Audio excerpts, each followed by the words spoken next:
Schools Board of Director legislative meeting of February 27, 2019. Roll call, please. Director Burke, Present. Director Geary, Present. Director Mack, Present. Director Patu, Here.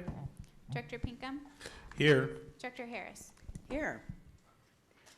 For those of you that would like, please stand for the Pledge of Allegiance.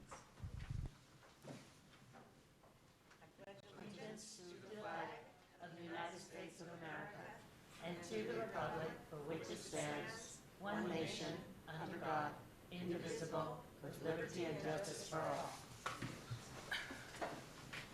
And today, we welcome the Thurgood Marshall Choir. Directors, you want to sit in the audience so that you can see it up close and personal.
Sometimes I lay under the moon and thank God I'm breathing. Then I pray, don't take me soon, 'cause I am here for a reason. Sometimes in my tears I drown, but I never let it get me down. So when negativity surrounds, I know someday it will all turn around, because all my life I've been waiting for, I've been praying for the people to say that we don't want to fight no more.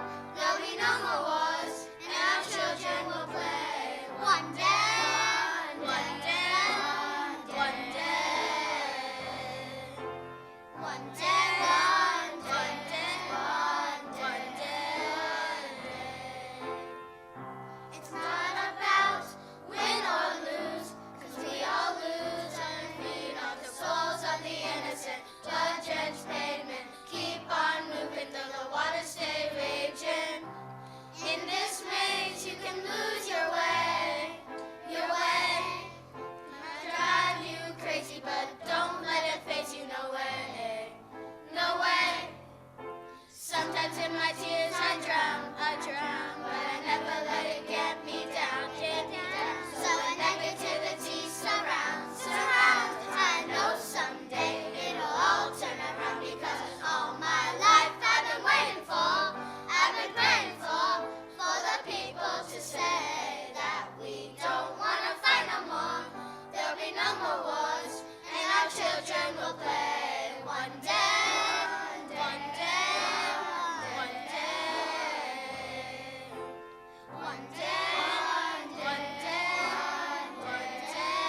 we just heard them perform the song One Day by Modest Yahoo. Thank you for inviting them to sing today. I know they... Do you have another song? We don't. We thought it was just the one song. I'm so sorry. Next time, Next time. I'm so sorry. We just learned it was a two song. You guys, that was awesome, and it was hard not to join in. And next time you come, let us board members know. We'll help. We've got some old choir and instrumental folks on our board. We're not as old and fudgy as we look. Could you pass the microphone around and tell us what your name is and what grade you're in? We'll start. My name is Jaden, and I am in second grade. My name is Francesca, and I am in second grade. My name is Jaira, and I'm in third grade. My name is Abby, and I'm in second grade. My name is Sophie, and I'm in fifth grade. My name is Ethan, and I'm fifth grade. My name is Walter, and I'm in fifth grade. My name is Caitlin, and I'm in fourth grade. I'm not comfortable with sharing my personal that.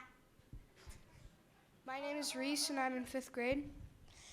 My name is Julia, and I am in fourth grade. My name is Cecilia, and I'm in fifth grade. My name is Sonia, and I'm in fourth grade. My name is Marika, and I'm in fourth grade. My name is Zane, and I'm in second grade. My name is York, and I'm in fourth grade. My name is Aowen, and I am in third grade. My name is Angelica Gabrielle, and I am in second grade. There's someone else.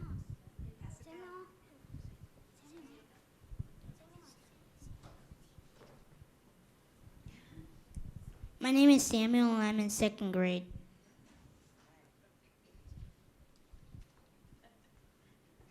They passed me. No, I'm not saying that. I'm not saying that. But when you were passing it back over there. Are we good? Yeah. Okay. Can you tell us about yourself, how long you've been teaching with Thurgood Marshall, Seattle Public Schools, and what you like about doing this? My name is Kelsey French. This is my 5th year teaching music at Thurgood Marshall and my 9th year teaching music in Seattle Public Schools. I enjoy the fact that I can come to school and create joy with students every day, and I feel like music is a tool for joy and a tool for self-expression and community and just feeling good together, and it makes me really feel grateful to be able to be a part of that every day. And the students that I work with are what make it so special. Awesome. Thank you. Come back and see us again. You had something? No, I was just whispering something that we do at our school. Did you want to share or not? Want to share? Go. Miss French is my favorite teacher.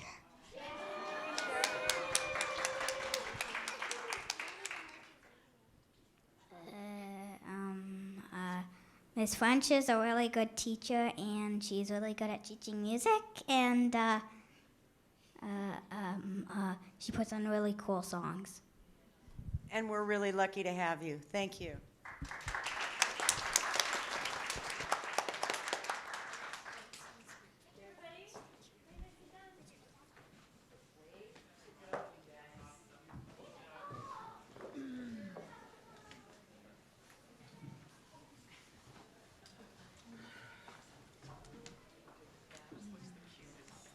Ever.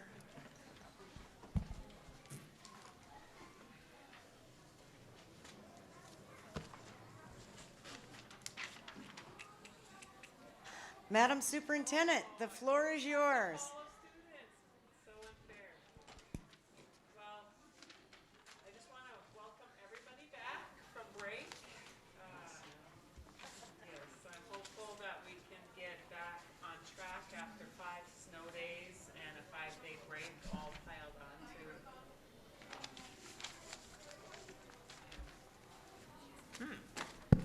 Oh, there we go. Just want to welcome everybody back after break and hope that we can get back on track after 5 snow days and then a 5-day break. And you know, that I think the message went out that we now added our makeup days, and so school will now end on June 27th. We're tacking them on to the end of the school year, and I just hope that there is no more snow. If there are snow days, people may just have to trudge to school. I just have a very short presentation this week just because of the break and the snow. Here, I visited with students and staff at John Hay Elementary, and this young reader shared stories with me about how crazy her dog was in the snow. She's, I guess, first time seeing snow for the dog. This awesome group of leaders greeted me at McClure Middle School. They were very proud of their school and find it to be a very welcoming place to learn. When I go to school, sometimes there are student guides that show me through their eyes what it is to be, what it's like in their school, and it's always the very best to have conversation. The students at Queen Anne Elementary shared their mission and vision that's posted clearly on the wall. They took me around to their makerspace. They showed me how they use technology to highlight their learning to their families. And you'll see on this next one, they use this app in their makerspace area, and they take notes and they take videos of their learning throughout the entire day that is then shared sort of on a platform with their parents and grandparents and families. And so their families can track how they're learning on a daily basis. They can upload videos about conversations they're having. They can take pictures of what they're learning, and then parents and grandparents and family can make remarks back in real time. So it was pretty cool. They were really into it, and she was showing me how she was sharing her work with her mom at that very moment and allowed her mom to comment back on it throughout the day. I also met with my student advisory board for a second time. They're just continued to be a really phenomenal group of students. They're so insightful. And this time around, they shared their input on our strategic plan. They continue to work on the board's or the district's dress code policy, which I think will be coming to you soon. And they're just full of ideas and full of energy. They're trying to choose some projects to do in their own schools around themes that they came up with that were really important. Things that they sort of are really theming together is how to make changes about harassment in schools, so reporting kinds of processes. They're talking about diversity of educators. That's part of our strategic plan, and that continues to be a highlight for them of seeing teachers of color in their classrooms and somebody who looks like them at some point throughout their educational career.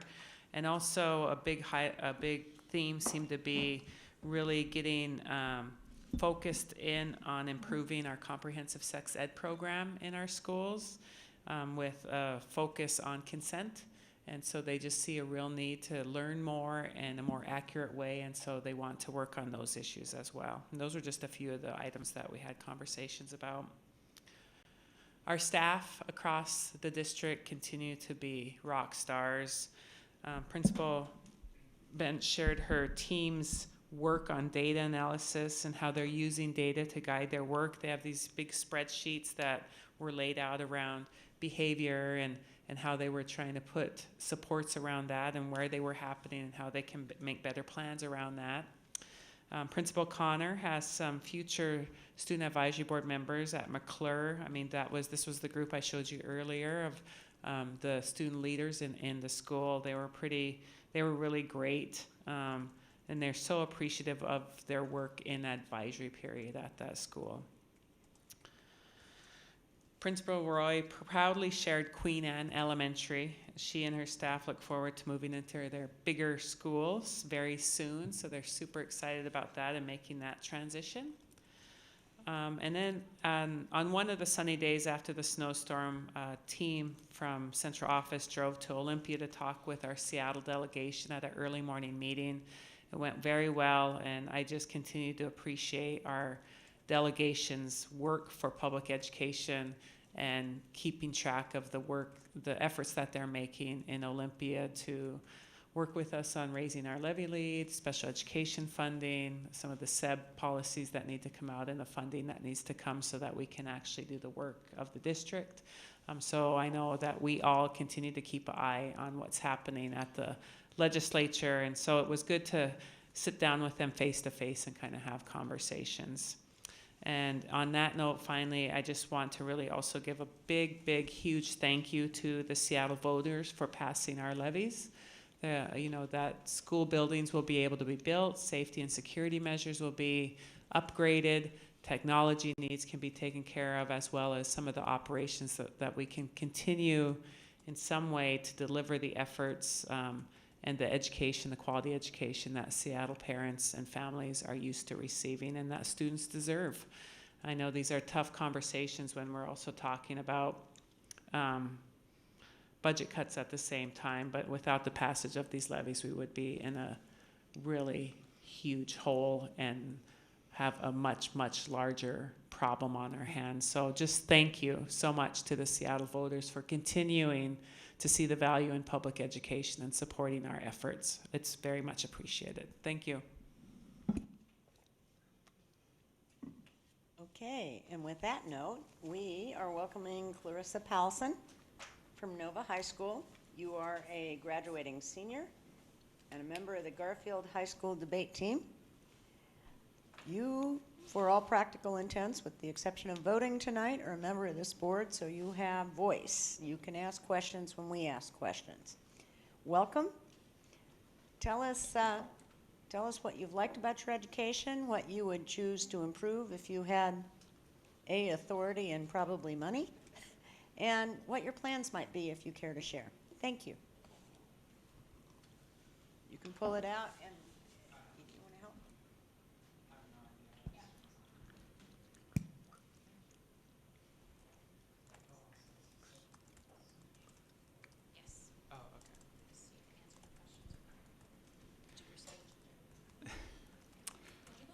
Okay. Hello, and thank you for the opportunity to speak today. I would like to begin my time with an anecdote about my past experience with Seattle Public Schools, specifically Garfield High School as it pertains to the rest of my speech. I was formerly a student at Garfield High School and transferred to Nova when I came out as transgender. At Nova, I have found a safe space to express and experiment with my gender identity, a space I could not find at Garfield.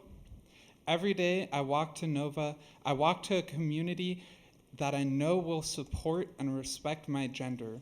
I know that I'm walking to a school where I can sit down in a classroom and learn without the stress and anxiety of feeling like I'm sticking out. But every Tuesday and Thursday, when my classes at Nova are finished, I walk back to Garfield to attend debate club.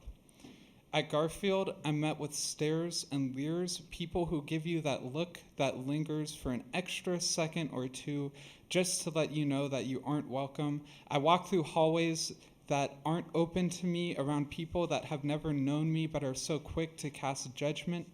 And despite being just a block away from each other, these two schools could not be more different. I'm here today to talk to you about the needs of trans and LGBT youth that are in the Seattle Public Schools district. And while I would love to make a facts-studded presentation using data collected on queer students in the Seattle Public School systems to make the case for certain medical and community programs, I can't. Because Seattle Public Schools simply doesn't collect or correlate this incredibly important data. And that's why I'm here today.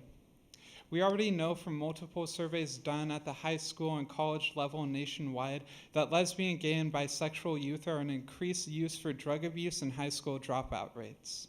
If you talk to anyone who works with queer youth in general, you would find out firsthand that LGBT youth, especially trans youth, are at a high risk of homelessness and drug abuse due to lack of family support, inadequate access to community resources, and general stigma at large.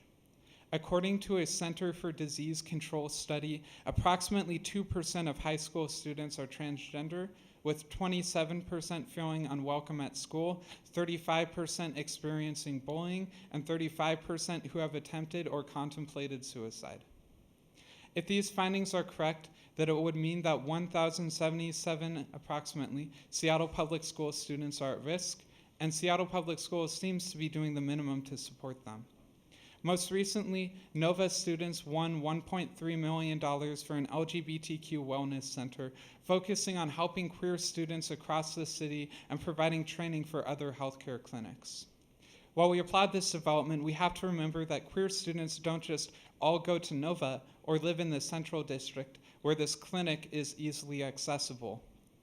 Nova, with about 40% of its student body identifying as trans or non-binary, and 80% identifying as LGBT, is a disproportionate outlier. But until Seattle Public Schools begins to collect data on sexual orientation and gender identity, we can't accurately figure out why Nova is an outlier, or which schools are more homophobic/transphobic, and why these things are the way they are. Collection of data allows us to accurately assess the largest problems plaguing the queer community in Seattle schools. It lets us build powerful campaigns to win resources like the LGBTQ Wellness Center. It allows us to figure out exactly which schools are building queer positive communities and how they're doing it. On the flip side, it lets us identify which schools are doing a poor job of creating these communities and allows LGBTQ students at these schools to tell us why.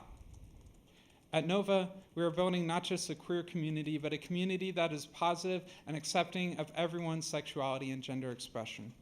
It's not an accident that Nova is disproportionately chosen by LGBT students, especially students with past histories of bullying in the Seattle Public Schools district. Because we were able to collect internal data at our school and identify these problems, we're able to act and create resources for our students. But until Seattle Public Schools begins to collect and act on this data, we cannot help all queer youth across the schools. It is absolutely imperative for the health and safety of LGBTQ youth that Seattle Public Schools begins to collect this data, not just on the Healthy Youth Survey, but on the school's own internal surveys, for example, the ones that I know Garfield does. That gender and sexuality become questions that students can safely fill out without fear that the wrong teacher might read their form. And that LGBTQ youth can finally access the resources we need, not just to survive, but thrive as high school students. Thank you.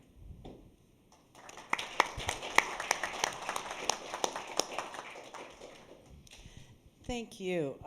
My apologies for skipping the Nova piece on my script here. I'm thinking on the next step. I had you down as a Garfield senior. My apologies. Yeah. And I can see how come you are very proud of your attendance at Nova. Care to answer a few questions from board members?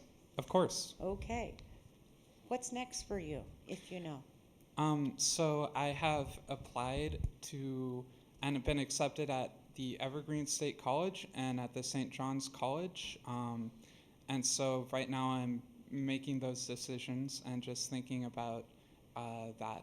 That's mostly the big thing after high school. And do you feel prepared? I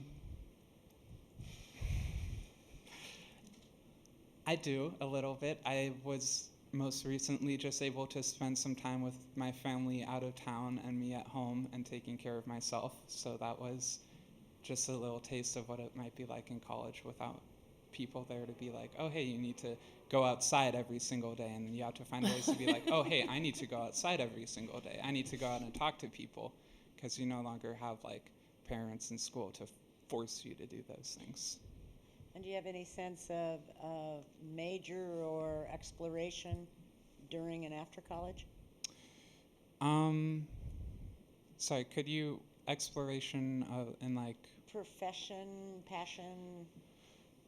So debate has made me really passionate about like public policy as well as like philosophy, and so I feel like if I were my general passion right now would be like more political science oriented stuff, as well as just like activism in general. Well, I dare say you're going to be very successful at that. Thank Other you. Comments, questions? Director Geary, please. Thank you for coming. Nova is one of my favorite schools in the district, and I've always enjoyed going to visit. So just wanted to I will always take an opportunity to give a shout out for Nova. I'm glad that you raised the issue of gathering information. not only for the LGBTQ community, but I think we're hearing more and more a thread around our communities wanting to have a way to gather the information around experience in our schools. So I wanted to just let you know that I heard you say that. It's very important that I know our PTSA right now is looking for systems around bullying, focusing potentially on racial incidents. But the reality is if we can get some good reporting systems in place that have an easy access into the district, and then the appropriate dissemination of that, capturing of that information, and then response loop for it, we will be able to serve a lot of communities that currently don't feel as well served as they could be. So I appreciate you bringing up that point in just a different angle on a problem that we have that we need to continue to look at. So I appreciate you coming here today and letting us know. Thank you. Director Burke? Welcome, and I want to thank you for a really well-articulated comment, question, request, and recommendations. And I guess it's exciting how, I think things are shifting, that we can have more of these conversations. But for us in the district, we sort of have there's a lot of polarities around student data. And so I'm wondering, we want to be able to reliably collect it, but people will question who's, as you indicated, is it collected to what end, who is it shared with, for what purpose?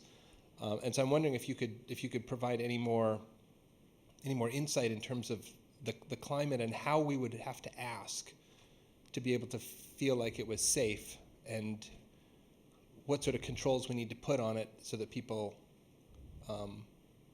recognize, that we would be essentially a trusted recipient of that data. I think that's something that absolutely needs to be considered. It can be, like I said in my speech, it can be incredibly difficult to write down that you are being bullied because of this, or that you are closeted and experience people like saying homophobic comments around you when they don't know that. And you don't really want this idea of a teacher, any teacher, just reading through that.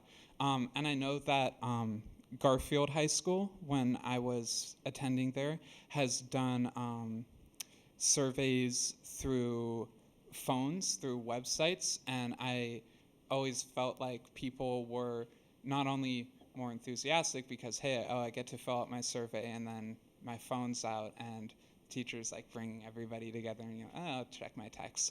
But also there's just that like people feel more anonymous and safe because I feel like when I write this down, it is going to Seattle Public Schools. It's going like all the way to the top without interacting with my teacher, or it's going to like Principal Howard without that middle level of, what if somebody reads my paper? And I think that looking at ways to do it with phones, ways to do it with like online surveys where a class might get a laptop cart for that class and just fill out a survey at the start of the class, would do a lot for creating trust in students that this data is only going to be viewed by the proper authorities.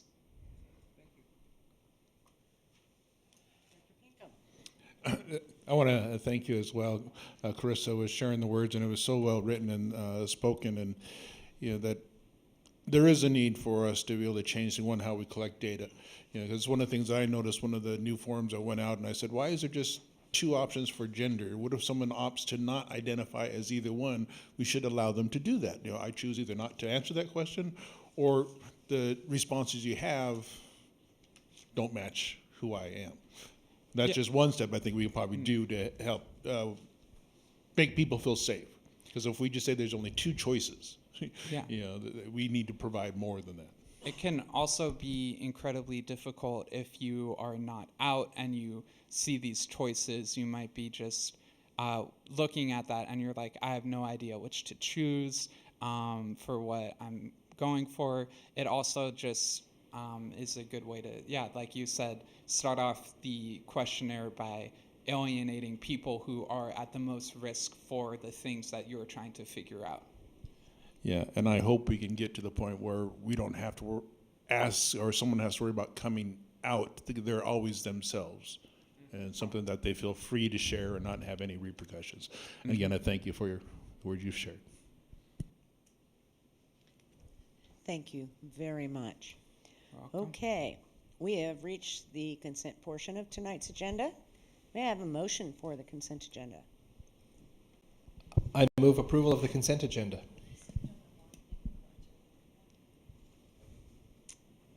Let's go to the consent agenda, and we'll, since we've done that, we'll come back. Okay? I second the motion. Thank you. Okay. Just kick me next time, okay? Okay. Do we have folks that would like to remove items from the consent agenda? Please say so. Director Pinkham. I do ask to request to move item number 3, the extending the contract for middle school and high school yearbooks. I do have some questions myself, and I do see we have 2 public testimony listing that as a common item. Any other items to remove from the consent agenda? Seeing none, do we have a motion for the amended consent agenda with number 3 removed from same? I move approval of the consent agenda as amended. Second the motion. All those in favor of the consent agenda as amended, please signify by saying aye. Aye. Aye. Okay, and we will hear number 3 under C as the new number 1 after public testimony, and we can address those concerns. Let's go back to board reports. Who would like to go first? Who would like to go first? Or we're going to name you. Director Pinkham, Audit and Finance.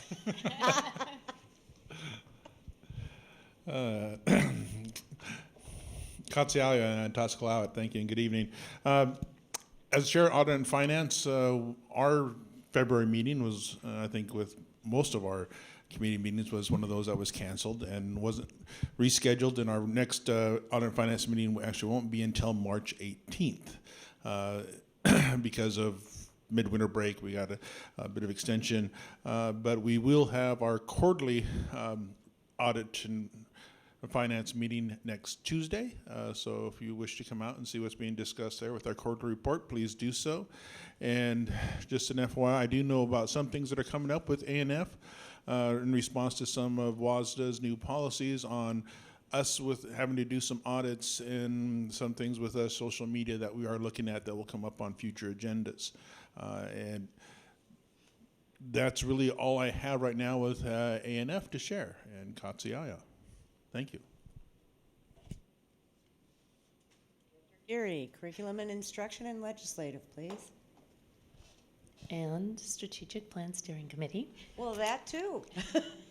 So for curriculum instruction, like audit and finance, our meeting was not held, and so the items were then handled in exec. I believe that was the yearbooks that has now been removed from consent, and there was one other item which is on the agenda tonight. Our next meeting for curriculum instruction will be March 19th, 2019, 4:30 to 6:30 here at the board. I think the one addition that everybody will be interested in knowing that will most likely show up on the agenda is the amendment of policy 2024. We've gotten a lot of feedback on that. Appreciate people providing that feedback and giving us the opportunity to look at the policy further. I have been working on that policy based upon some input from our principals as well as families and its inconsistent application throughout our district. And that different principals handle it differently. Different principals think that it creates very different workloads. The reality is that the online offerings are not vetted thoroughly by our district. And so therefore we not only can assure our students of the academic rigor that they offer, but we may actually inadvertently be allowing them to access curriculum that is unsafe for them, both racially or gender-based. And so it's really an important policy that it's not just a matter of convenience. And I did a long Facebook posting, but that last point was brought up to me by some NOVA staff, thank you, in terms of the safety of that curriculum. And so while there are issues of flexibility for parents, that has to be weighed against the messages that we are inadvertently providing our students. And I take that very, very seriously. So it's not an easy discussion, and it's not one where convenience of families is necessarily the bottom line and the right decision. So it may just be one of those hard decisions that we live with. But we will be working at it and looking at it more to make sure that we can build in flexibility. So I'll just say that that's one of the things C and I will be working on. We'll post the agenda, otherwise it's a lot of the same things that we normally talk about. The next committee I will talk about is our Strategic Planning Steering Committee. We have met several times. The steering committee has met several times since the last time the board met. Those meetings were cut short and delayed due to the snow as well. But I think that once again, we were able to build in enough feedback. A new draft will be going out to the board tomorrow. I have asked that the board take some time to look at that, and I will be calling on Friday, so do not avoid my telephone call, so that we can have we have a retreat it is one of the topics for the retreat on Saturday. We want to make the most of it. The idea is that our strategic plan will be done by March, because it is after that point that our schools will be expected to build it into their continuous improvement plans. And so if we want it to be implemented with fidelity throughout our district, it is our job as a board to make sure that we get this work done. It's hard because you always want to tweak it and do a little bit more and think about it a little bit more, but we're on track for that. So thank you to our steering committee and everybody who spent many, many hours participating in that process to help us come out with a good product for our district and our city. And then I'm going to turn legislative over to my co-legislative committee member, Eden Mack. Good evening. I'll start with the legislative representative brief kind of overview. We too were impacted by the snow. Director Geary and I were not able to join Superintendent Juneau and others down to meet with our Seattle delegation because of the snow, unfortunately. And also that same weekend, WASDA, WASBO, and WASA, which are all the administrator level statewide organizations, had to cancel our conference and Day on the Hill because of the snow. WASDA's in the process of rescheduling kind of on a limited basis based on director areas. We're broken it up across the state in director areas. So Director Area 2, which includes Seattle, we're in conversations right now of rescheduling, and this is just brand new to me as well, to March 21st. So hopefully that's a day that we can make to get down there and speak with our legislators face to face on the issues that matter to us here in the district as well as across the state. So I'm looking forward to that. Also, we've been really active testifying in the past few weeks on a number of bills or citing in support. 5023, there's an ethnic studies bill supporting some additional work at OSPI to create a curriculum around that. We signed in pro. 5313 is a bill on the levy authority, increasing the levy authority so that if that were to pass, we would not have to do our huge cuts next year. So we've signed in and testified pro on that. Another bill is 5736, which is related to SPED funding. I believe we signed in pro with concerns because it doesn't quite go far enough for the gap that we've got on special education funding, but it's a step in the right direction, and we're grateful for steps in the right direction. And additionally, one of my focus areas for many years is the lack of adequate funding from the state around funding our facilities across the state.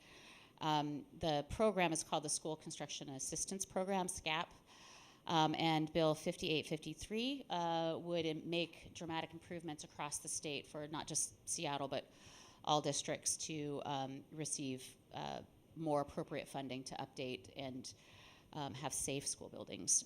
So those are just a few of the things that we've testified on and advocated for, and we're going to continue to do so.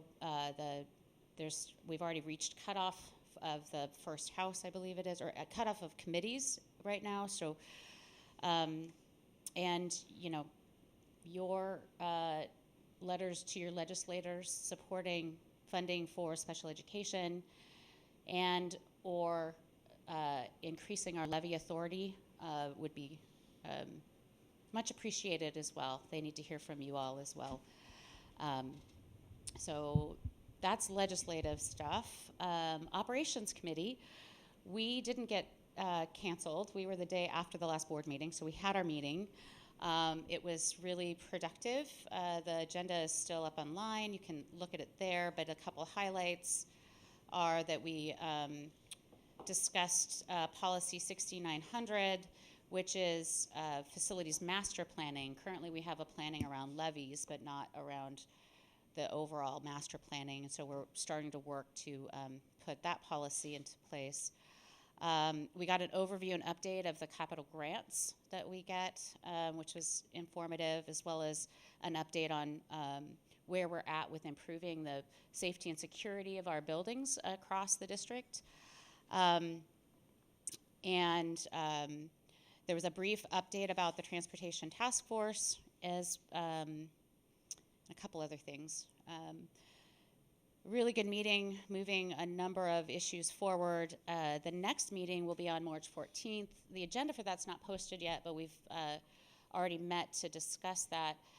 And it includes more work on policy H13, which is the process mapping for our capacity management work, as well as I believe we're going to get an update of kind of an overview of all of the issues around transportation and the snow and things that happened there, and how we, what happened and how we might make some improvements going forward.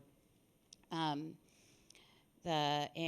also we'll get some information on the capital budget for next year, so that we can talk about, you know, do we have everything on that list that we've promised to voters, as well as, you know, can it all be done? And in advance of that, actually, what's very exciting, thank you, voters, for passing it over 74% in the end. It was over 70% for our BEX 5 levy. Thank you. That passed, and now we are going to have a work session on March 6th at Garfield High School, starting at 6 o'clock. Right before that, there's going to be a budget work session. There's no public comment at work sessions. I do want to mention that, because folks might think, okay, it's a board meeting, and so there's public comment. We don't typically do them at work sessions. This meeting, though, is out in the community. It's at Garfield High School, which is exciting to be out instead of here in this room. And the budget will happen first, and then the BEX 5 implementation plan will be discussed, which will give a lot of information about when projects are likely to happen. We'll talk about safety and security projects. We'll talk about the big buildings, how many years out we're looking at various things, what the timeline is. We'll talk about technology and what kind of things will be rolled out over time, the plan, et cetera. So that I'm excited for that work session coming up on March 6th at Garfield High School. I think that's it. Any other liaison or committee reports, feedback? Have at it. And so I'm also the board's representative for the FEP levy, Family Education Preschool and Promise levy, which is the City of Seattle's levy, not ours, but it supports a lot of the work in Seattle Public Schools. They're currently working on the implementation plan. The levy oversight committee, which is what I sit on as the board's representative, has to approve that before work can go forward. We have to make a recommendation to approve it, and then city council has to approve it after that. So we're meeting again tomorrow. There's another draft of that implementation plan.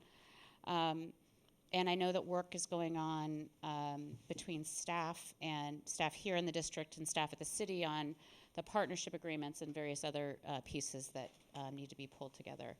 So the work is going on, and we'll see what happens at tomorrow's meeting.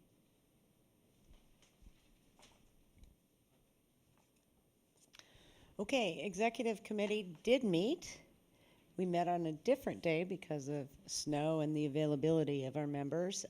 We hosted Seattle Education Association as a part of our labor partners, so we can converse and talk about what's on our minds, and that's always been very helpful.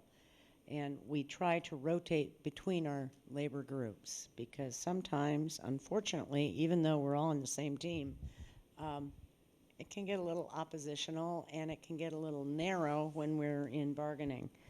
It was great to see both Phyllis Campagno and Michael Tomeo and hear the feedback with respect to Black Lives Matter planning. And that was a very big lift and was extended because of the snow as well. A great deal of effort goes into that. A great deal of professional development goes into that as well. And as Director Geary mentioned, because CNI was unable to meet because of the snow, we passed on the other agenda items. We also talked a fair amount about planning for our retreat on Saturday. There's a strategic plan, board, staff, superintendent, communication, and board intra-communication.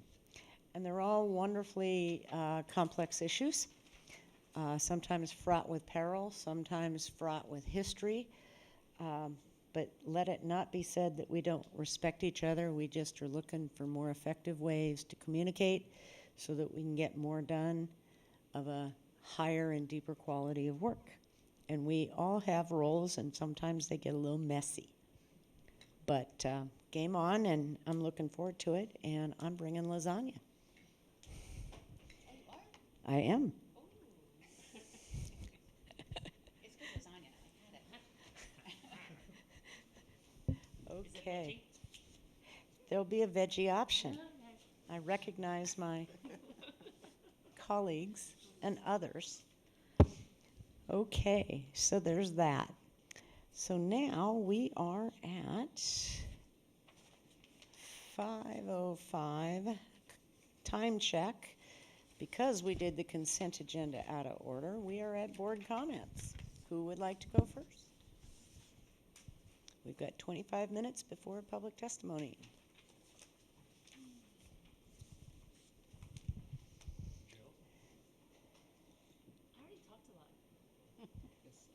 Director Burke, you're tagged. So thank you for coming and spending your evening with us. Since we last met, we passed a levy as a city, which is amazing. We've already heard about that. So I also wanted to thank Seattle voters, our partners and colleagues at Schools First, and education advocates all over the city that helped get the message out, and including community staff.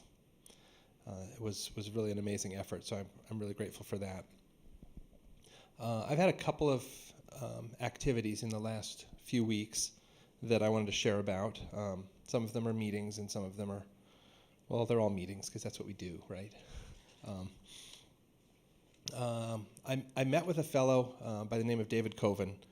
He's a Seattle Public Schools grad, Cleveland High School, University of Washington engineer. I'm not sure if this is something that's crossed. Runs an organization called Scholarship Junkies. And I heard him speak before at an education event and was inspired, and then connected with him again just a couple weeks ago.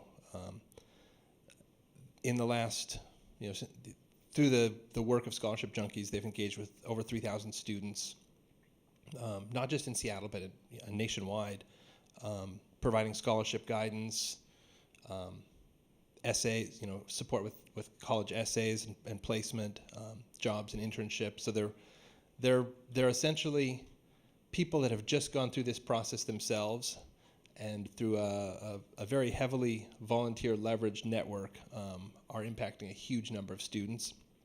So I just wanted to thank him for taking the time, and it's something that I would like to explore more if there's an overlap with what Seattle Public Schools does, because it was really powerful, his message and the work that they've done. When we were supposed to have we had a Wednesday a while ago that was supposed to be a work session, and it was like an empty Wednesday. When have we ever had an empty Wednesday? And it just happened to coincide with the Seattle Times Education Lab workshop. They were having an event around special and specialized education, sort of a town hall. So I attended that and got to listen to folks from Seattle and from other districts talk about some of the challenges in special education and their hopes and dreams and things that they would like the Times to have a better insight into. So it was really, as with every special education meeting, it was a really powerful place to hear. There's such a diverse and complex set of needs and expectations in the special education field, and definitely challenging, not just for Seattle but for other districts as well. So that was a powerful thing.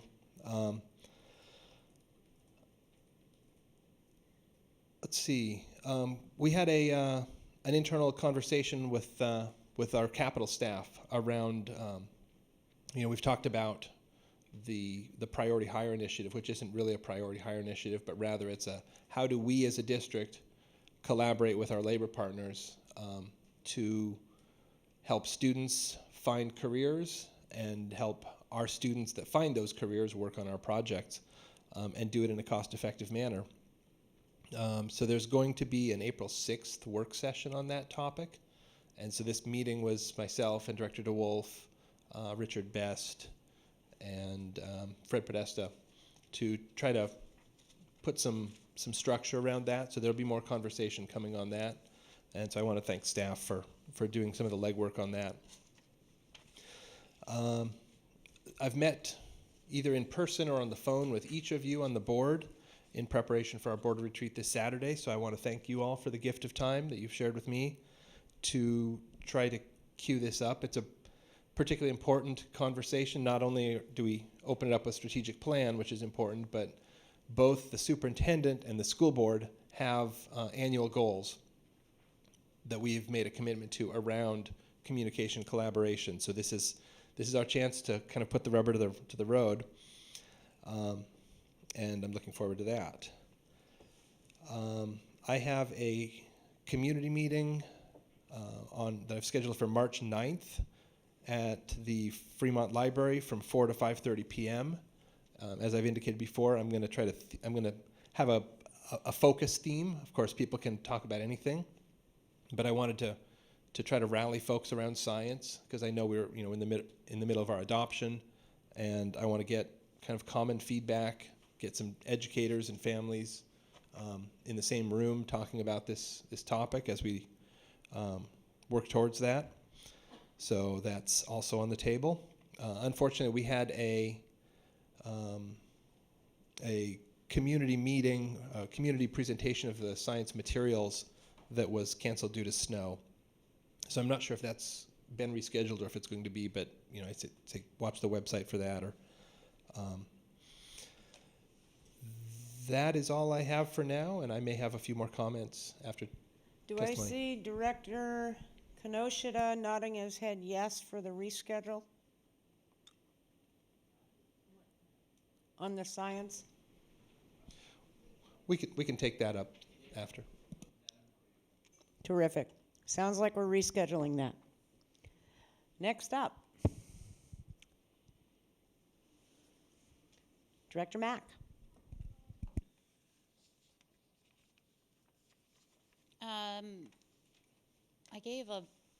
talked a lot about committee stuff earlier and liaison work. So I actually don't have a ton of things to say in my board comments tonight. I know that there's been some tragedies in our communities recently, and I just want to acknowledge those and send positive thoughts of healing and ask folks to remember that everyone you come across is dealing with something, and it's important to walk gently with folks. Excited about board meetings that are coming up, and again, want to thank the voters for their support of our operations and our Bex levy. That was an exciting night to be out in the snow and see the results of that. So I'm super grateful. And looking forward to board comments. I might have something more to say after that, and just also very appreciative of the retreat that's coming up tomorrow and our conversations around continued collaboration. And thank you. Director Geary. Well, I also have made several comments about things, so I'll keep it brief. I do meet with the public Tuesday mornings at a coffee shop called Zoka on Blakely near the University Village from 8 to 9:30. I post that usually the night before, but check the morning of to see if the meeting is going to go forward, because snow or child illness, those things sometimes get in the way. Just as an aside, I was on a walk today and I thought a snowflake dropped on me. It was so cold and I had PTSD. I was just like, no, this can't be happening. We cannot have any more snow. Thank you so much to Seattle for approving our levies. It's huge. It just tells all of us that you want a great education for your kids, and you want to provide us the resources to do it. And I've said it before, and I'll say it again, that Seattle does not want what Olympia has defined as basic education, because we look at every single one of our students as individuals, and we want to be able to do our best to provide them a great education that responds to their learning styles, to their dreams, and to the people that they want to be. And we can't do that without resources, and the less resources we have, the less choice we can offer. It's going to be hard, because even though we have a very generous city and community base, we can't access all that money. So to keep in mind that the levy that you voted for is not the levy we can collect. So there will be hard decisions to make, and keep talking to your legislators about what you think is a basic education for your individual learner, because it's really important that your unique stories are told in that forum. We can talk to them, but we have been told over and over that constituents' personal stories mean so much. And then thank you to Thurgood Marshall and that lovely performance. It's just heartwarming. It just reminds you, every one of our children is an individual. And on that note, I'm going to do a plug for Roosevelt High School, which was once again invited back to the Duke Ellington Jazz Festival in New York City. It is such a huge honor, and both Garfield and Roosevelt were invited back, and they are invited back year after year. It is only a handful of districts across our nation. And so it is a gem of this city, the music that we have, and it starts in those kids. And I know every single board director up here wants to continue to promote music in the heart and school, every single child's heart, every single school, so that we can continue to have a nationally recognized music program. So on that, I too will wait for comments, and thank you everybody for coming tonight. Director Burke. I just want to add a clarification. I did find on the website that the science materials adoption has been rescheduled for March 2nd. So thank you for that. So it's right after it's during our retreat. So you can start at the retreat and then go check out some science books. Next up, who would like to speak? Director Pinkham? Oh, well, So I guess I'll speak then. there you go, as if on cue. Hi, Joanne. There you go. Again, Tots Clout, good evening. Since we are almost at the time for public comment, again, I just want to thank the voters out there for passing the levies. Again, again, it's showing your definite vestige that we need to provide our students with a quality education. I was also at Licton Springs on Monday with Denise Janot and other people interested in that community and the Licton Springs K-8 school. One of the topics was, what does it mean to be a Native-focused school? So I hope that we'll continue that traction, make sure that we do get the school and the community, the principal, and us here in the central office to be able to support the school if that's the direction it wants to go and how we can do that. One thing I hope to do is make sure that they have the adequate space that they need for their school to grow. And as we're looking at, we approve native languages as part of our curriculum, and can that then be a place to pilot to have maybe possibly something like the Lushootseed language taught at that school as a K-8? So just things that I hope we can discuss and see what direction that can go. While there, I did notice that Robert Eagle Staff Middle School did finally put the Eagle Staff that was donated to the school in its proper case, and it's on display. The case is wonderful. It's good to see that it's there. The janitors appreciate it as well. Now they just have to worry about fingerprints, they said, not too much about the Eagle Staff being damaged, but it is behind a glass case, but it's not very movable. That's another concern, because now it's in a case without wheels, and it's going to be tough to move. But thank you to the people that were able to address that and get it under proper care and custodianship. See, other announcements for me, my next community meeting will be March 9th, from I think the same day as Director Burke's. Mine will be from noon to 1:30 at Lake City Library, which should be fairly newly remodeled, so I get to check out its new space.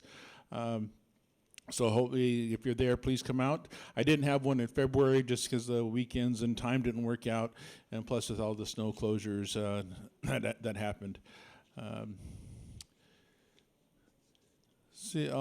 Just another quick announcement. The University of Washington finally selected a date for its spring powwow. It'll be April 6th and 7th.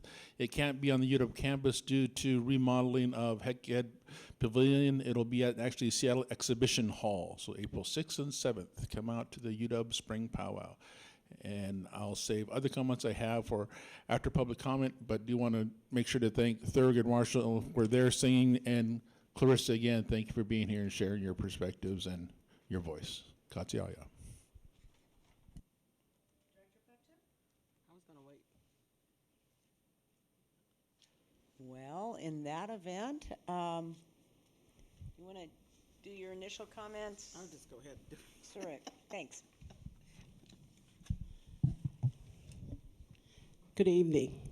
It is always a pleasure to come up here and represent our community in terms of the education that we provide to each and every one of our students here in Seattle. Snow has really kind of put a damper on a lot of stuff that I was actually planning to do, and mainly for the fact that I live up on a hill, and so it's pretty hard to come down on the hill when there's a lot of snow. If you want to slide all the way down to the street, that's probably not the best thing to do. But as I was at home thinking about what is it I need to do to actually to continue on to provide better opportunities for all our kids in Seattle Public Schools, and it really dawned on me that we have come a long way. As I thought about when I first got into the school board, there were so many things that was not happening in terms of providing opportunities to all our kids, especially our kids of color. But then as I look at what we're doing today, it really make me proud actually to look at all the board directors around here and just think about their hearts, where their heart is actually making sure that every student in Seattle Public Schools get that excellent education that we all talk about on a daily basis. So it really is a wonderful thing to actually to be able to see progress take place, and just to make sure that they are taking place. I usually will do a monthly checkup or a monthly visit to certain schools just to make sure that things are going successfully. And I have to say that our staff and leaders within our schools are doing a wonderful job of actually educating our kids, at least at this point. So I am really happy to say that things continue to look in the positive way, and we're always looking for great things to happen, and to making sure that all our students are served and providing the best education that we can. And hopefully to continue to see bigger and better things in terms of what can we do as board directors to make education even better than where it is today. So thank you for coming tonight, and appreciate all your support. Okay, we're going to take a 9-minute break. We're going to start up at 5:30 on the button, because that's what we have noticed for public testimony.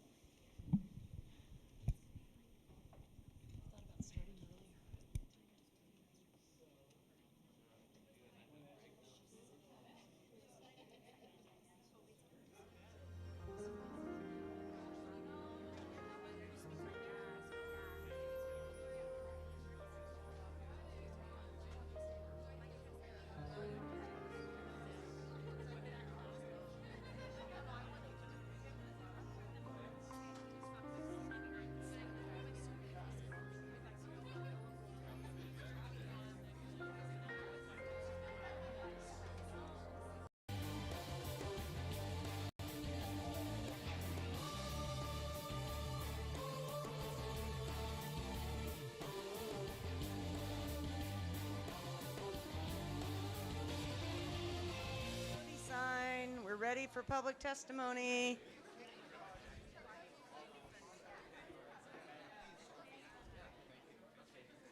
I can't whistle anymore, so come on.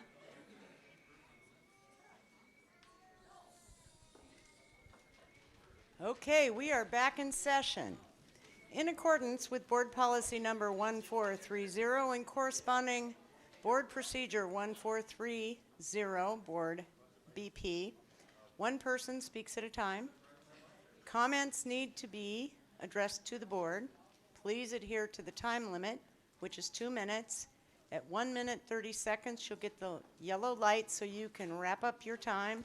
And at red, finish your sentence, if you would please. The focus of the comments should be on the issues and solutions, and the majority of the speaker's time must be spent on the topic that he or she has indicated they wish to speak about. No racial slurs, personal insults, ridicule, or threats will be allowed. No comments regarding personnel matters. And we are most appreciative of you taking your time to come down and learn us up. Could you please read the testimony list 3 at a time? Thank you. First up for public testimony, we have Nathan Polanski, followed by Andrea Montecarlo, and then Chris Jackins.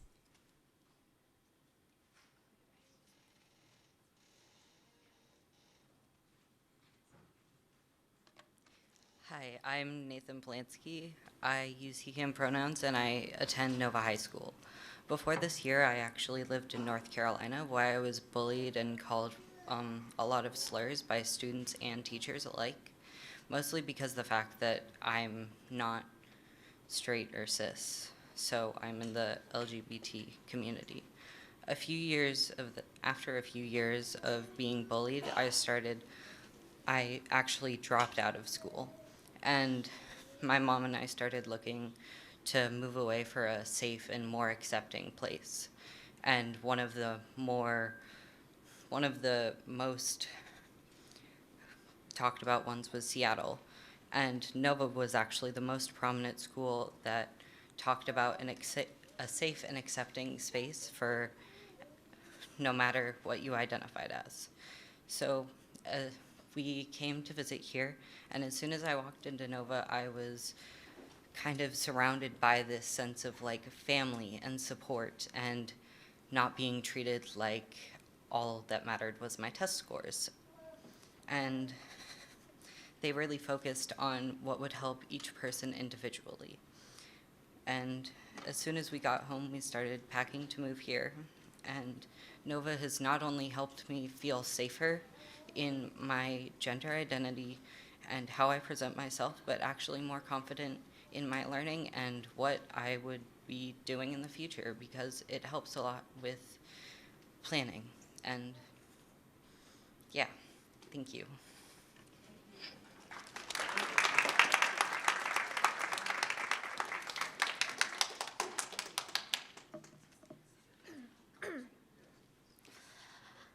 Hi, my name is Andrea Monteclaro. I am a senior at Franklin High School, and I'm here to give a testimony about the cutoff of librarians.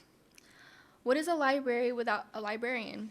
If it weren't for my librarian, I wouldn't have had the opportunity to learn about the new technology that we have in our library. Our librarian is so important to Franklin. He's a trusted adult around our school. It would suck for him to be gone for half of the week. I think it's unfair that students and librarians if their hours were cut. Students are the future of this world, and if we didn't have anyone to guide us through things and teach us, we would be ignorant to the new beginnings of this generation. And we need librarians to be there full time as another trusted adult and an adult resource for us students. We are so lucky to have a librarian who cares about us. Thank you.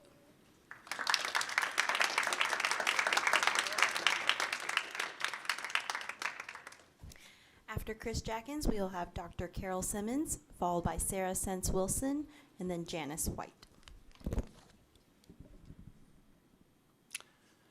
My name is Chris Jackins, Box 84063, Seattle 98124. On the yearbooks contract, 4 points. Number one, in the past, smaller schools paid more, essentially subsidizing larger schools. Number two, all 4 of the original bidders in 2015 were national companies. The district has policies to promote consideration of contracts with small businesses that are minority and women-owned. Number 3, to help out, I provided contact information to the district for a specific local small printing business that is minority and women-owned, which you will hear from in a little bit. Number 4, please delay action on this contract until an attempt has been made to follow board policies. On the district headquarters freezer contract, 3 points. Number 1, the cited contract cost has dropped by over $150,000. Number 2, however, the board report now states that the district will self-perform a portion of the work and that other contracts will be issued outside of the construction contract. Number 3, what is the new total cost of the project? On amending Board Policy 2024 and 2420, 2 points. Number 1, these changes claim to promote equity by preventing wealthier students from shopping around for out-of-district courses to boost their GPAs. Number 2, but students in other districts can still shop around. There is a feel that the district is trying to stop students from learning and protect the Seattle brand. Please vote no. On the purchase of library collections, what portions of the collections are accessible to blind and sight-impaired individuals? Also, please reopen the African American Academy and Indian Heritage High School. Thank you.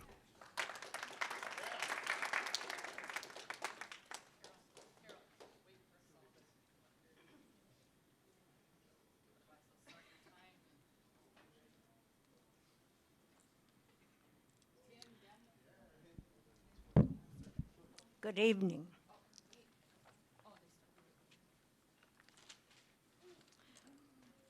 During my 34 years in education as a Seattle Public Schools teacher, counselor, administrator, and university professor, I have experienced the critical importance of high school grade and credit marking policies. Research has demonstrated the inequities of grading and credit awarding due to the realities of everything from teacher fatigue to teacher bias. The disproportionality task force recommendations included the need to replace the E failure grade with the N no credit earned yet grade. The E failure grade should be eliminated for all courses and replaced with an N no credit earned yet. It has been well documented that more underserved students receive E failure grades than white students. Native students are among the most underserved students in our schools. We pay homage to Native American land at the beginnings of every school board meeting, and then after the board meeting ends, continue to leave out and push out Native students. Native students have been left out of the strategic plan, the Alliance for Education grant, their native school, Indigenous Peoples Days, assemblies, after-school activities, adequate learning space, and are pushed out of schools by being disproportionately disciplined, suspended, and placed in special education programs. You say you are discouraged, always hearing the problems, and you request solutions. There is a solution that exists. Restore Indian Heritage High School and provide the human and financial resources and culturally competent leadership to make it successful. Thank you.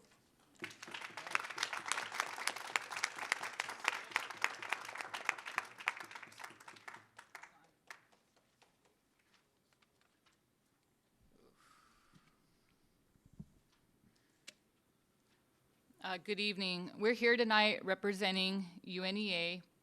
I want to thank you for holding off on taking action on Policy 2420. We have several concerns with emerging issues related to Indian education, UNEA partnership agreement, the strategic plan, and Native American student data.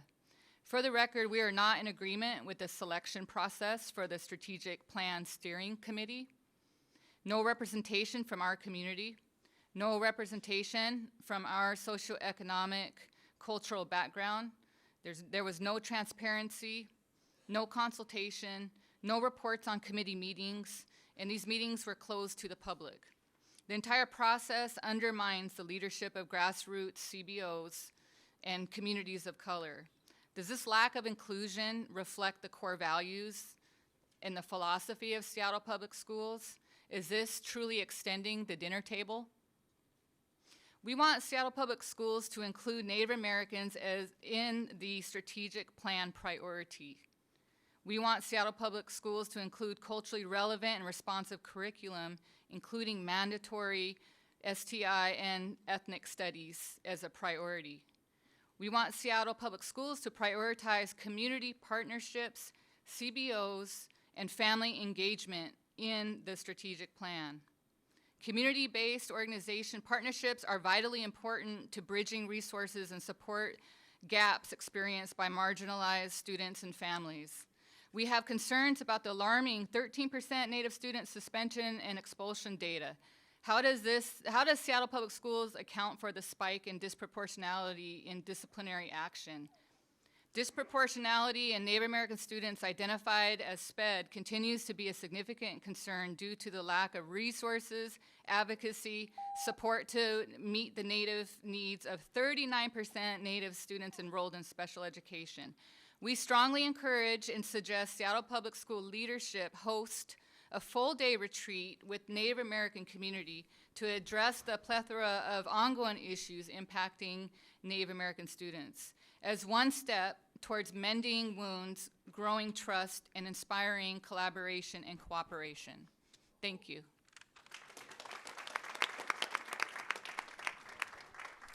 After Janice White, we will have Dr. Jim Simmons, followed by Blaine Parse, and then Mohammed Asma.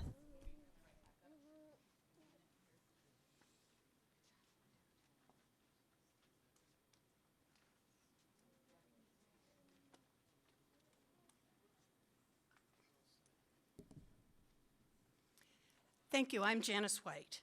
There has been concern among parents in the special education community about the fact that special education is not mentioned in the current draft of the strategic plan.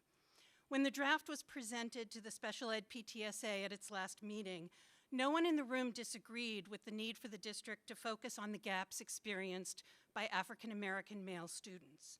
But the concern was that based on published data, the gaps experienced by special education students are just as large, if not larger, and yet they are not mentioned in the plan. For example, graduation rates. Based on 2016 data, Seattle's overall graduation rate is 80.6%. The graduation rate for African American students, not broken down by gender, is 70.3%. The graduation rate for special education, 58.2%. The school to prison pipeline also applies. Did you know that 50% of children in our state juvenile justice system are IEP qualified? Our special ed students need to be explicitly mentioned in the strategic plan if there is any hope of bringing about real change in their educational outcomes. If special education students were called out as deserving of focus, there is no way the transportation department could have a policy requiring students who receive door-to-door transportation to opt in during a one-week window for a snow road pickup location, relying on bus drivers to hand out the opt-in forms. They would receive that snow route location automatically like everyone else with an opt-out option. If special education students were called out as deserving of focus, then when the district reports annually on students who've been restrained or isolated in school, they would also be reviewing whether those students had appropriate positive behavioral plans and whether staff in those schools had received training in evidence-based positive behavioral support. Please reconsider excluding our most vulnerable children from the top level of Seattle's strategic plan. Thank you.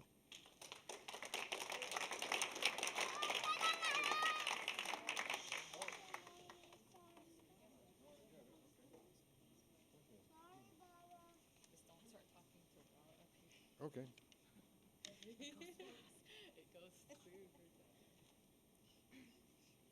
All set?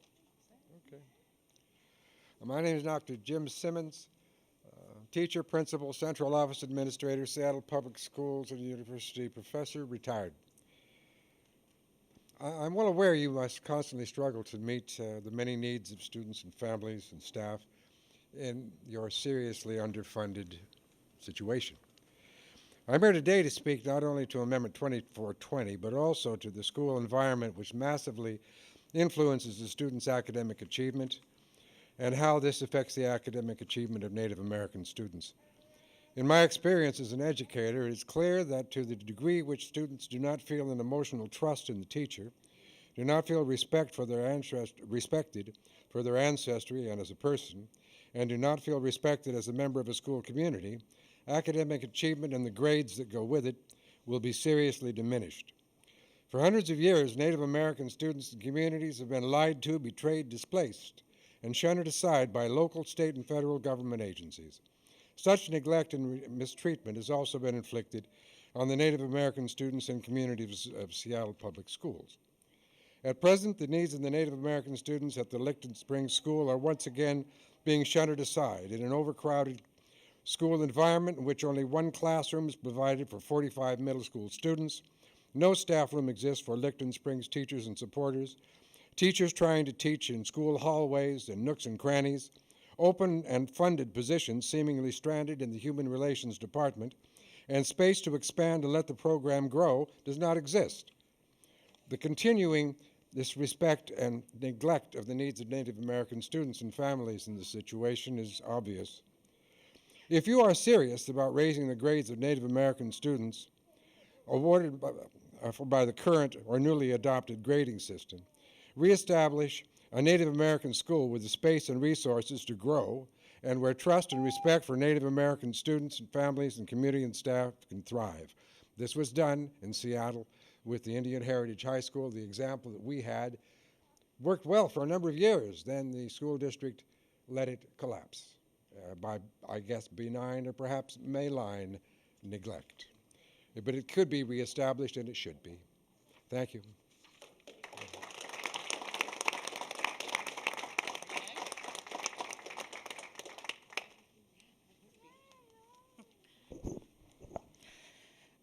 Hello, school board members. My name is Blaine Parse. I'm an enrolled member of the Fort Peck Tribes.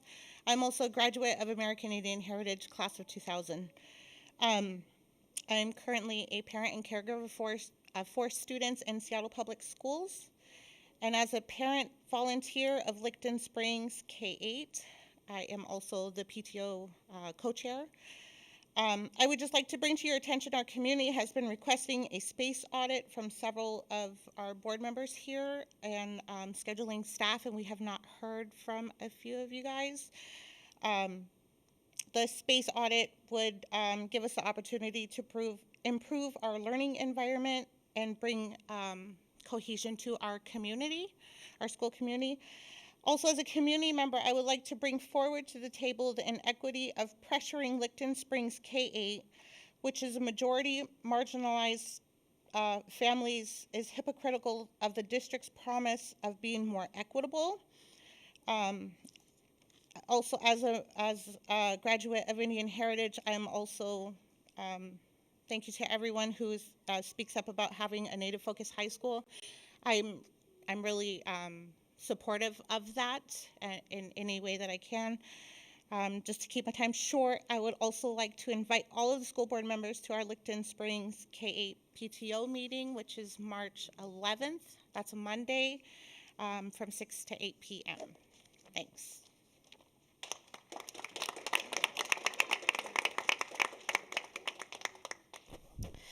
After Mohammed Azmeth, we will have Ann Sharan, followed by Tina Buster, and then Tuz D. Chambers.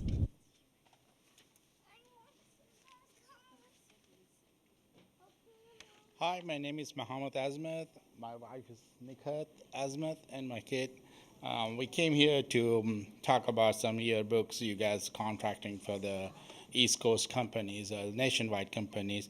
We are, by the way, I give you guys all the folders so you can see we are minority-owned business locally. Been here 30 years next to the UW, and if anybody go to UW, they at least come to my store at least one time. So we provide the curriculum books for the UW, math, pre-calculus, biology manuals, and everything, etc.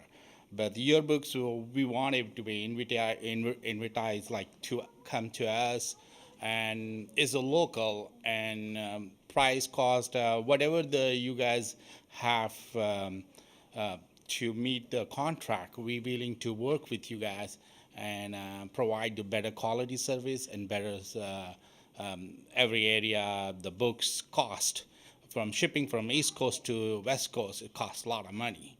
You guys all knows. And then printing by, even say if you want to talk to somebody, you call the Eastern time, not like Western time in local here. So I'm just come to introduce myself, my business, and I'm a minority owner. I'm looking for how to get into the school system to get some work. I have 5 families who work with us locally, second generation.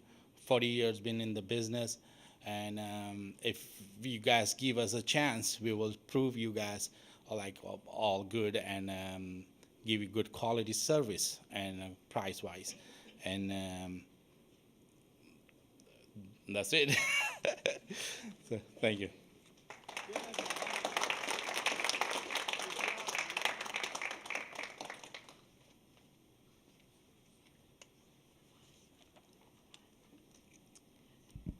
Hi. Thank you for postponing the vote on Policy 2024. Instead of talking about that policy, I would like to talk about special education students who qualify for and are cognitively capable of advanced placement and honors courses in our high schools.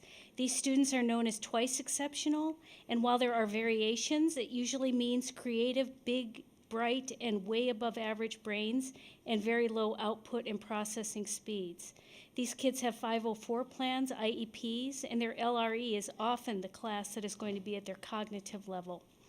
Why then are most high school AP and honors classes defining these students out of the curriculum opportunity? Most of these classes revolve around and are defined by student capacity for volume and pace, exactly the capacities that impact our twice exceptional students. The result is that our students, think about it, a whole class of students is systematically excluded from courses at their cognitive level just on the basis of disability. This is on our taxpayer dollars, mine and yours, that Seattle Public Schools is condoning this, and this is discrimination. I'm hard-pressed to find anybody, from my principal to his executive directors of schools to the Office of Student Services, who will step up on this obvious equity issue. And so, school board directors, I ask that you press Superintendent Juneau and the new CAO to mandate that no AP or honors courses can be offered in our district unless they can be designed inclusively with neurologically diverse students in mind, instead of these one-size-fits-all courses. Whether it's the Policy 2024, the strategic plan, or AP and honors classes, we do need leadership to make sure that policies, plans, and courses are designed with our students with disabilities as visible and meaningful stakeholders. Thank you.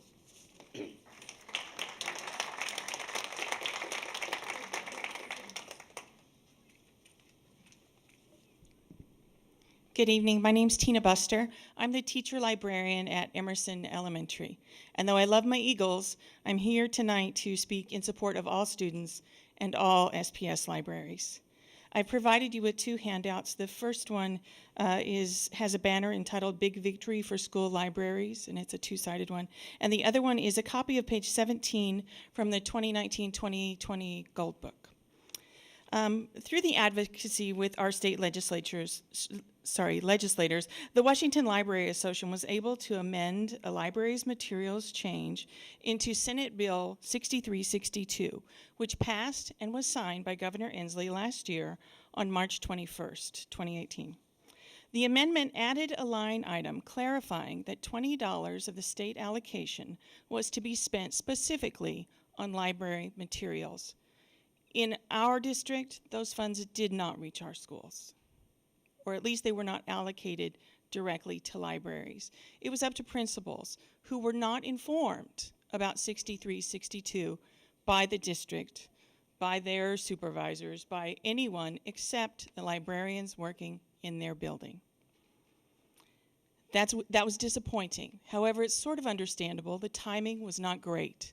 The Gold Book had already been released. Most schools had already finished their budgeting process by March 21st. That's not true this year. And yet, when the Gold Book was released on February 15th, I scoured through it looking for any mention of the $20 per student allocation. It's not there. There is no mention of 6362. And I went to my principal again today, and she still knew nothing about it except from me. And that's unfortunate. I love my principal, who's incredibly supportive and does everything she can to make sure that our very tightly stretched school has enough money to provide our kids with books. But not everybody gets that, and you can fix that. Please do. Thank you.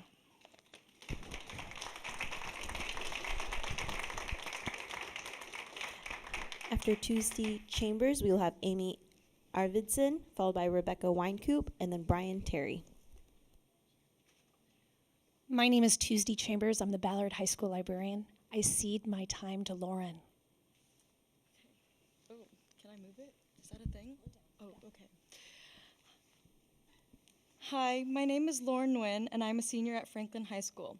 I'm here today to talk about our library. At Franklin, our librarian is an essential part of not only the library, but to our students and building as a whole. Our librarian and the library fills in the cracks that may not be able to be covered by classroom budgets alone by purchasing necessary textbooks and resources. Our librarian stands as a support system for many clubs and organizations at our school. He's an advisor to Chess Club and VR Club and even helped me start a puzzle club. He also introduced me to our robotics team and has continued to support our team by coming to competitions and recruiting new students. And to add on to what Andrea said previously about the technology at our school, Our librarian has provided our library with resources such as a laser cutter, VR headsets, and a 3D printer. Most students at our school would have never had the access to technology such as this, and he's constantly working towards introducing students to STEM-related material and careers. I couldn't imagine our community without him and the opportunities that come from him and the library. Every school deserves to have a library open 5 days a week and a librarian that truly cares about their students. Thank you.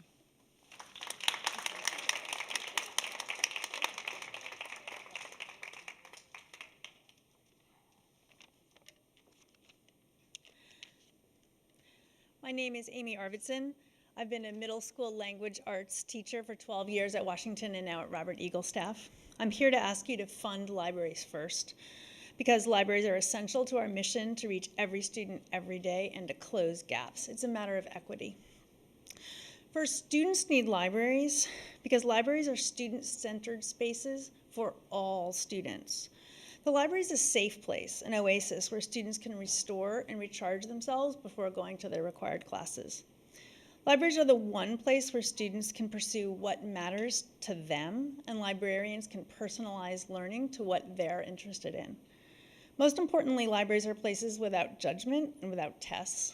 Librarians have no agenda other than to meet students where they are and to open up the world of possibilities to them for every student for their needs. Second, libraries are necessary for teachers because libraries and librarians provide essential curriculum materials and expertise for us. My job as a language arts teacher is to make sure that every child is a reader and writer. These are tested skills. Yet there hasn't been a middle school language arts curriculum adoption since I've been, or materials adoption since I've been in the district. We use a readers and writers workshop approach in middle school.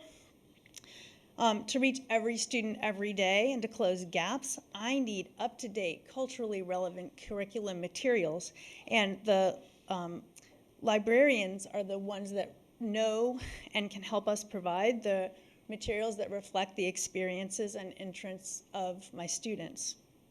The books my students are reading for language arts are in the library. It's an equity issue. They need access to those every day, not half the days of the week.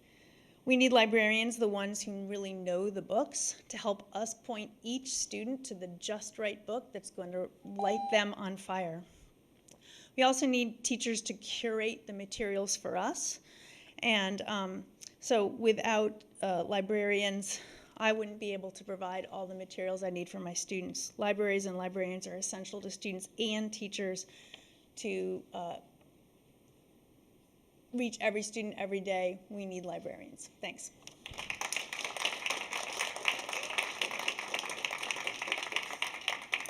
Hi, I'm Rebecca Weinkoop. I'm the librarian at Eaglestaff. I'm here to ask you to prioritize librarians first in restoration and cede my time to Gabby. Hello, my name is Gabby Masmella, and I am also a senior at Franklin High School. Besides being one of my librarian's teacher assistant, I am also the vice president of my school's ASB. Today I will be speaking on behalf of the Funds for Libraries and the librarian. By continuing your funds for the library, not only are you supplying our school with books and laptops, but you're essentially being another resource for so many of our Franklin students. At Franklin, where we accommodate to many different diversities of students, it's easy to come across a student that doesn't have access to the internet at home or needs a space to hang out. The library gives us that space to do both. To add on what my peers Andrea and Lauren have already said, the library itself is its very own community.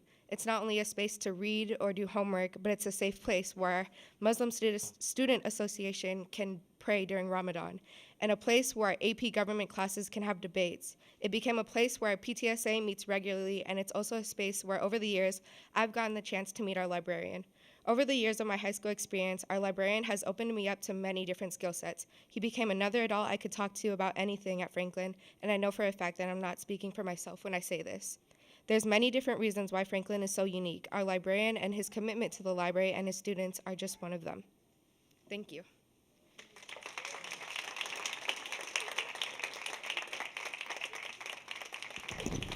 After Brian Terry, we'll have Joanne Sayers, followed by Craig Seychelles, and then Thomas Raymond Spear. Good evening. It's easy for us to say Black Lives Matter, but when the needs of white students conflict with those of black students, Our actions speak louder than words. In our schools today, a white student is 20 times more likely than a black student to be identified as highly capable. District staff told me that this is because our program does not accommodate underprivileged students. Although state law mandates that we serve students from all backgrounds, making the changes to do this would be disruptive to the mostly white students in the program today. And so we neglect the black students. We then take the mostly white classrooms that this creates and, in many cases, place them in mostly black neighborhood schools. Black families have testified about the damage that this does. Their students complain that even if they get straight A's, they are stuck in the dumb classes because they are not white. We are crushing the academic hopes and dreams of our black students. District policy mandates that we end this racism. But again, changing the program would be disruptive to the students in it today. And so the racism continues. As long as we choose to neglect and to oppress our black students in order to avoid disrupting our white students, we make it clear whose lives matter. Please end the racism in this program so we can show we believe Black Lives Matter. Thank you.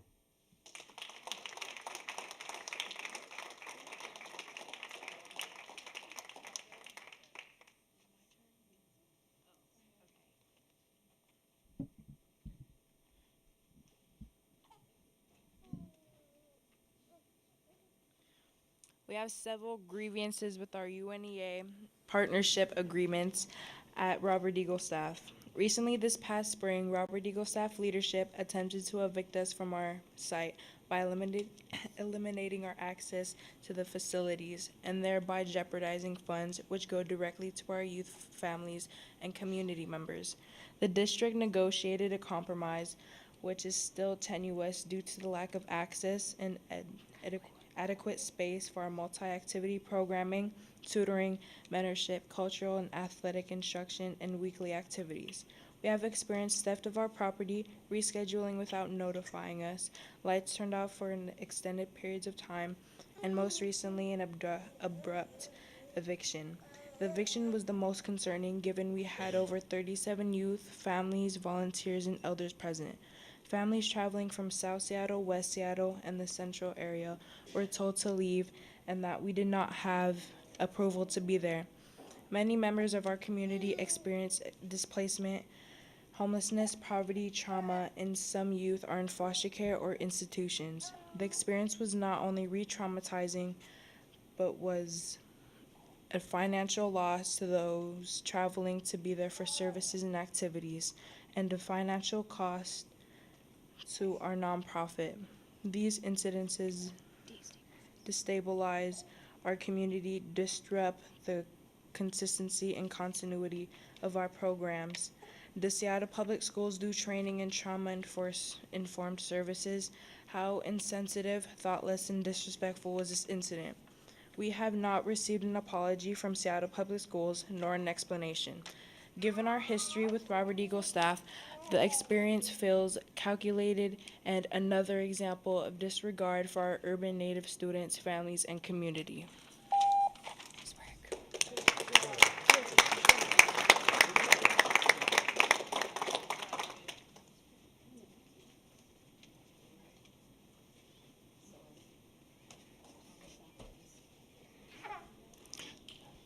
Okay, Superintendent Juneau and Board of Education members, I appreciate your time that you give time and again, including during the snowstorm. February 6th, you received a letter from the American Library Association.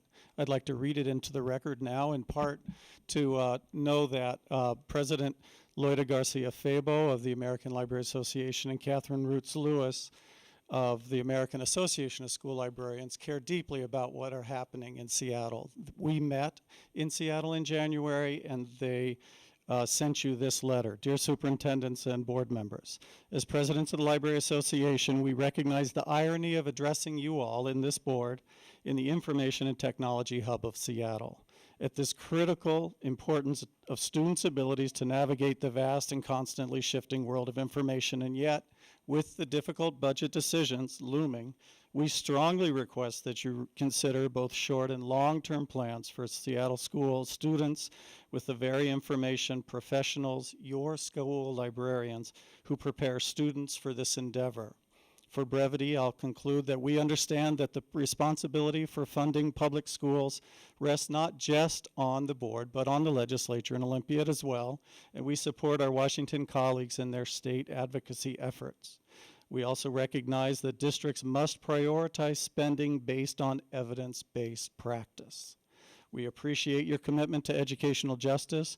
We thank you for committing to an actionable restoration plan so that every student in Seattle Public Schools will have access to fully staffed libraries and that the district will realize its mission of ensuring equitable access, eliminating the opportunity gaps, and excellence in education for every student. Because for every student is the business of the library. We serve one by one by one, and every and you know that, and we appreciate your work. And your work as well, on the behalf of administration.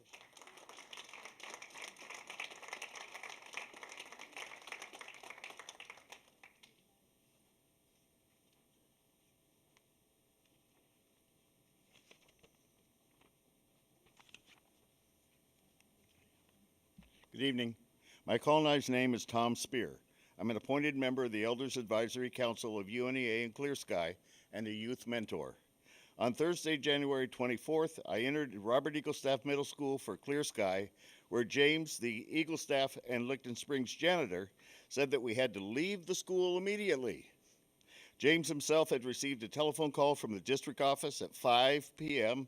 with instructions to remove all of our participants until further notice. Last fall, I attended 3 meetings with Susan Hall, Katrina Pearl, and a district lawyer, where SPS staff completed a document to ensure that Clear Sky had the dates in the SPS calendar and the school would reserve space for Clear Sky. If a document was missing, why did the district allow Clear Sky to meet at Robert Eagle Staff School every Tuesday and Thursday evening for 2 years? If there was a problem with the document, the district needs to investigate their own staff. On the evening of our eviction, we had 37 volunteers, elders, family, and youth present for Clear Sky. We had no advance notice and no way to notify our students, families, staff, or volunteers. A lot of youth and families have not returned to Clear Sky since that evening. Some of the participants are unable to be here today, and I'd like to share their comments with the school board. Here are some remarks from witnesses. Mrs. Margaret Quistad is a retired librarian. She's also a volunteer and youth mentor. Mrs. Quistad chaperones 3 Licton Springs students, none of whom she's related to. She stated, out of the blue, the janitor informed us that we had to vacate the premises immediately. On the way home, the girls asked why Clear Sky was kicked out.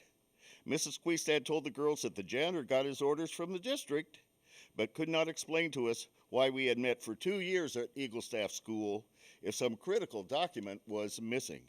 The girls were puzzled by what they experienced. A parent volunteer and youth mentor stated, these children are already disadvantaged. She added that many of the youth are survivors of trauma, both personal and intergenerational, and several are wards of the state, presently confined to a government-contracted youth facility. This eviction experience reinforced what our children experience day in and day out at Seattle Public Schools, that they don't belong there, that they can be arbitrarily removed at any time, and that there is no accountability or apology from the school or from the district. The impact of this incident compounds the mistrust experienced by our Native community regarding the district. UNEA and Eagle Staff School are supposed to be safe places for these young Seattle Public School students who happen to be American Indian or Alaska Native, survivors of societal dysfunction and systematic racial discrimination. The expulsion of Clear Sky tutoring was and is traumatizing for the kids and their families. Being expelled was extremely disrespectful and humiliating to everyone present.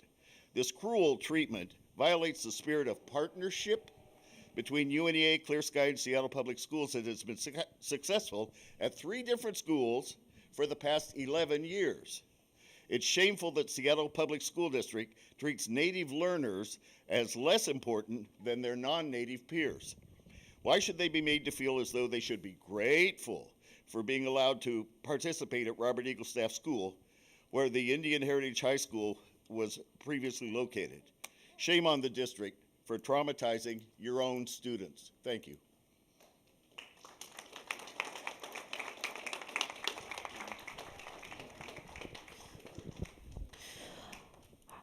Our next speaker for the evening is Alex Zimmerman and then Aiden Carroll.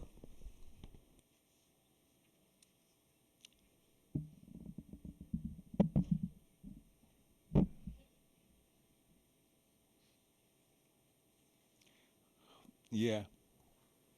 Hi. My name Alex Zimmerman, yeah. And I will come right now and will speak every day when I can. So last time when I spoke, President sarcastically talked about freedom of speech. So I want a little bit correct this sarcasm. It's not sarcasm about freedom of speech what has exists for 250 years. What is you doing here? It's very simple. You're acting like a pure fascist. This is exactly who you are. Look your rules. You correct everything, I repeat, everything what is in US Constitution, state constitution, Open Public Meeting Act, and 100 court decision. Why are you doing this? This is how fascism goes, slow by slow, slow by slow. It's happened before in history for last 5,000 years. Nothing changed. So by definition, you're very dangerous. You're extremely dangerous people because you teach us children, for my understanding, only in Seattle there's more than 50,000 children. You know what it means? Be nice and quiet. Is this a nice and quiet? Make from them a slave. This not America about. You understand about talking? So right now I speak to everybody who listen to me. Guys, start use word fascism. Because when you use word fascism, in Seattle #1 fascist city in America, everything will be different, totally different. You will look everything different, because fascism is always come to Gestapo principle. Fascism cannot exist without Gestapo principle. So this is exactly what is we have right now. So I speak right now to everybody. Don't be scared use word fascism. It's a classic fascism what is we have in Seattle with Gestapo principle. So stand up and don't be scared. Start use fascism and everything will be looking totally different. Thank you very much.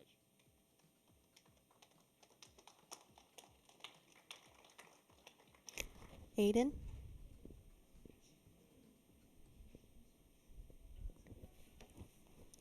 Rex Andre Caberto? Is Rex here? Andrea Flaming?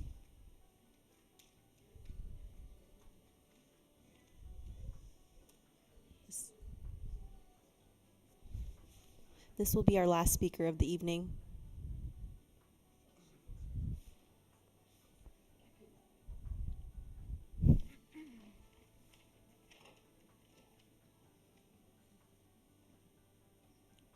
Good evening.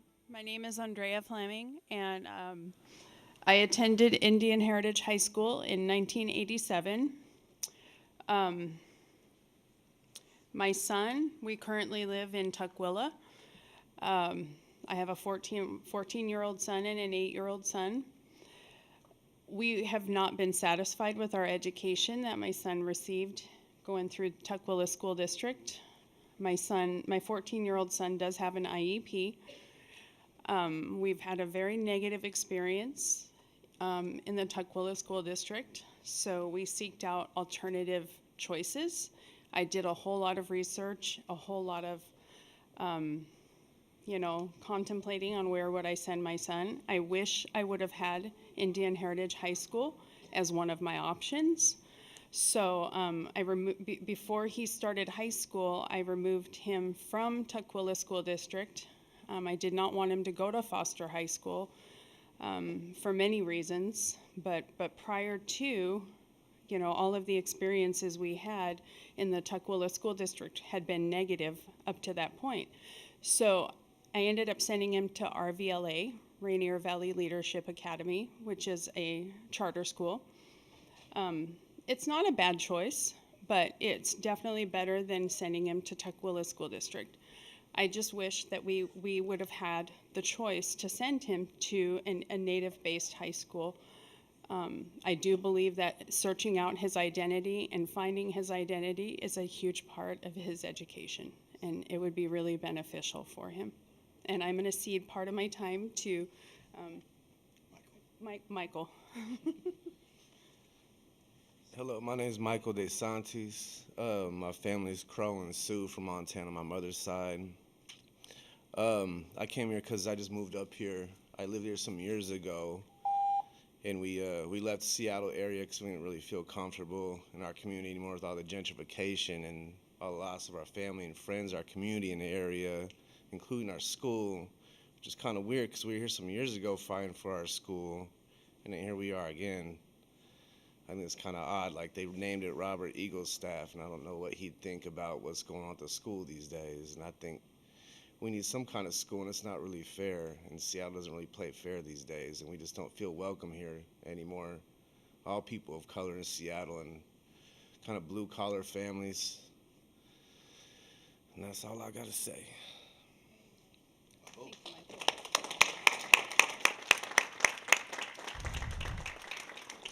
This concludes the sign-up list for public testimony this evening. Thank you.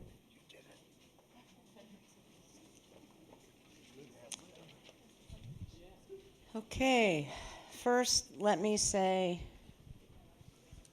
thank you for taking the time to come down and speak with us face to face. And thank you as well for your emails.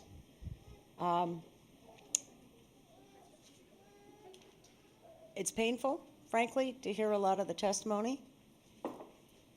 We wrestle with very, very hard choices, many of which none of us, and again, as you know, I don't like to speak for the whole board. I feel uncomfortable doing that, but that one I can unilaterally say we don't like the choices we're being given because of budgetary issues and pitting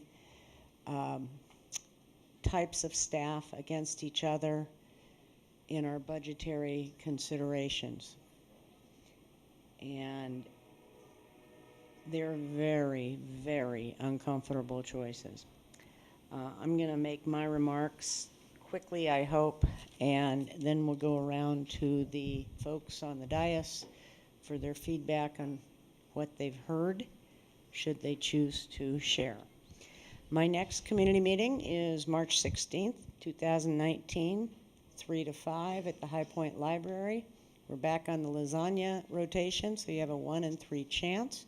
The folks that joined us on February 16th at Delridge ate some pretty good lasagna, and some of y'all took it home and shared it with your families, and it's our pleasure. Sharing food with community, I think, really makes a big difference. And that meeting on the 16th was powerful, somewhat rowdy, and we were visited by a great many of our very valued librarians who are very concerned about the budget, the weighted staffing standards, and the potential of the cutbacks that are being floated. We talked very candidly about how there's not enough money to go around, about how the weighted staffing standards and the board and the budget interact, about the fact that most of these issues originate with McCleary, which the Seattle Times again quoted me today as fake news. And I do want to say a shout out to Neil Morton and Dahlia Bazaz, because I think they did a fairly adequate job on the front page of the newspaper today, talking about the lack of courage, my words, in Olympia to address these issues. Spent some time last Saturday as well at Representative Jerry Paulette's community meeting and went home grief-stricken because of the lack of movement on the bills that will help fix this craziness. And it has to be craziness if we are not putting our money where our mouths are in this extraordinarily rich state and rich city. Do I appreciate, and do the other folks in this room appreciate, that mental health and a great many other priorities are out there? Absolutely. Absolutely we do. Do we appreciate this one of the most inequitable tax systems in the United States of America? Absolutely. There is a majority. We kept hearing about excuses. Well, you know, we can't do it. There's not a majority of one party in Olympia, et cetera, et cetera, et cetera. Well, now there is a majority, and there's not a whole heck of a lot of movement and courage. And again, those are my words, and I'll stand by those, and I'll take the hits for those words. And goodness knows I am. I have been called all manner of things this week, and some of them are actually very funny, and if I had time, I'd read them to you. I want to shout out some thanks. I want to shout out some thanks to our staff and SEA for doing an increasingly better job on Black Lives Matter and our history of folks that are disproportionately not represented. Are we there yet? No, we are not. Are we getting there? We're doing better every year. No question about it. I want to make a shout out to some of the folks that are helping us in Olympia, and it really matters. Our state and local PTSAs, Washington Paramount Duties, Seattle Education Association.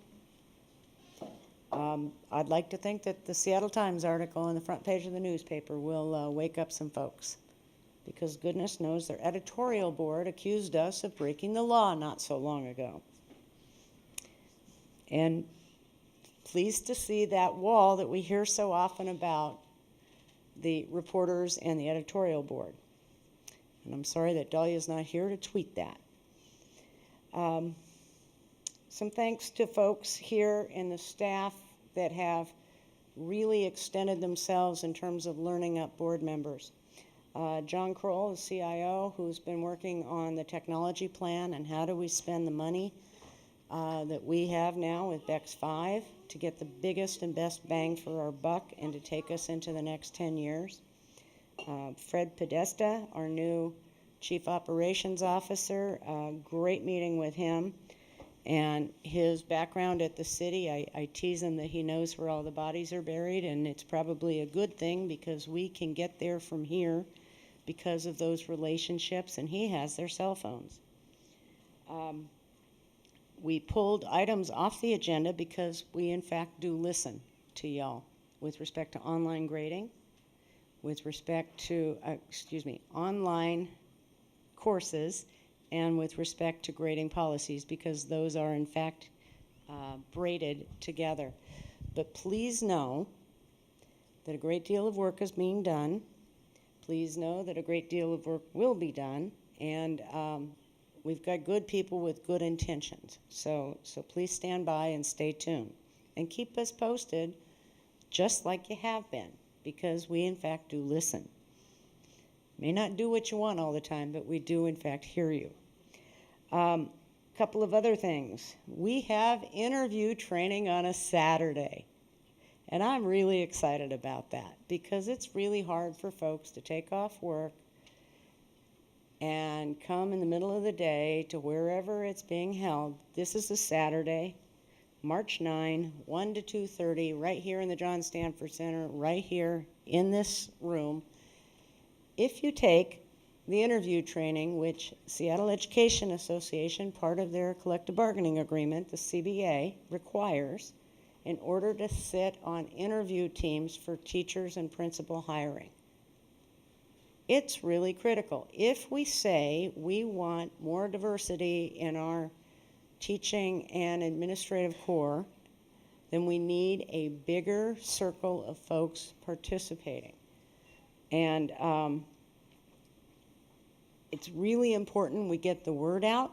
It's really important that we encourage folks to come, because come April, May, June, when we start hiring folks, we don't want them turned away at the door. Well, you didn't do your interview training.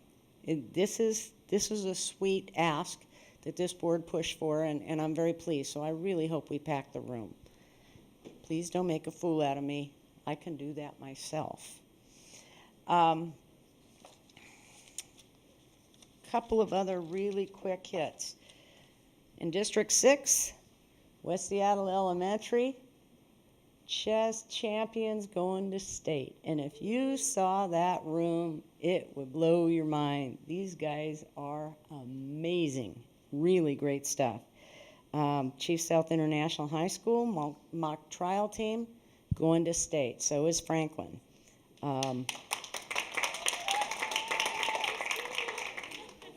Franklin has a decades-long history. Chief South International High School does not. So props, and I hope you both just take it. There have been some extraordinary athletic teams in the state finals, and I might add that that West Seattle High School, both gentlemen and ladies are going there, and that's pretty exciting.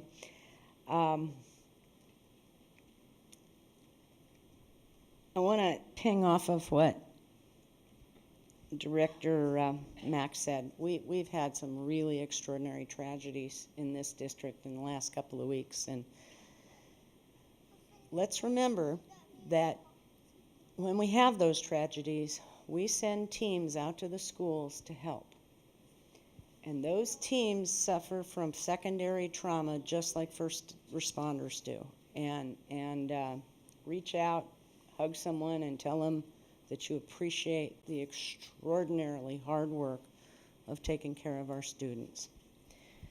And then the last piece, I heard a lot of testimony about Robert Eaglestaff and Licton Springs and eviction.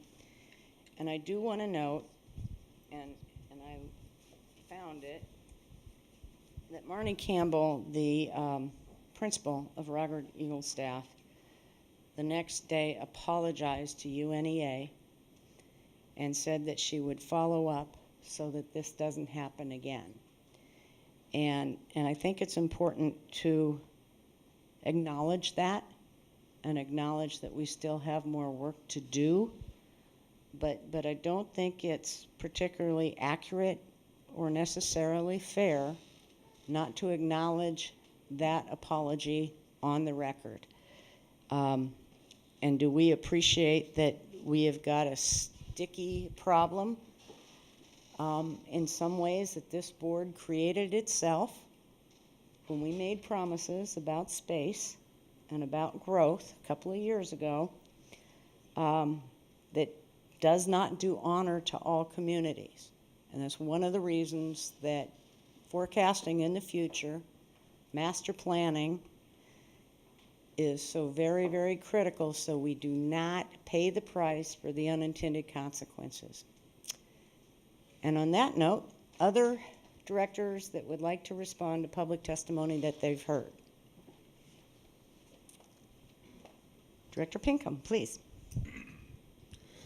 Again, Katsai and Tatskalawit, thank you and good evening.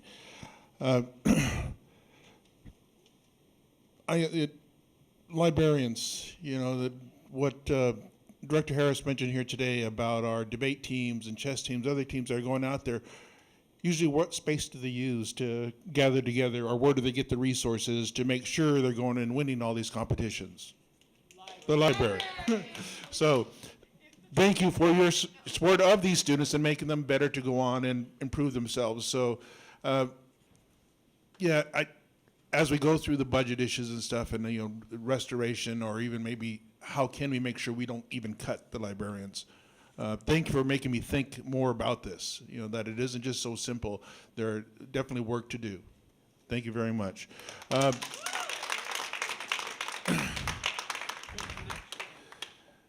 To the Robert Eaglestaff and Licton Springs community and the Native community that came here and spoke here today, you know, I don't hide it I'm part of the Urban Aid Education Alliance. My wife is one of their board members, secretaries.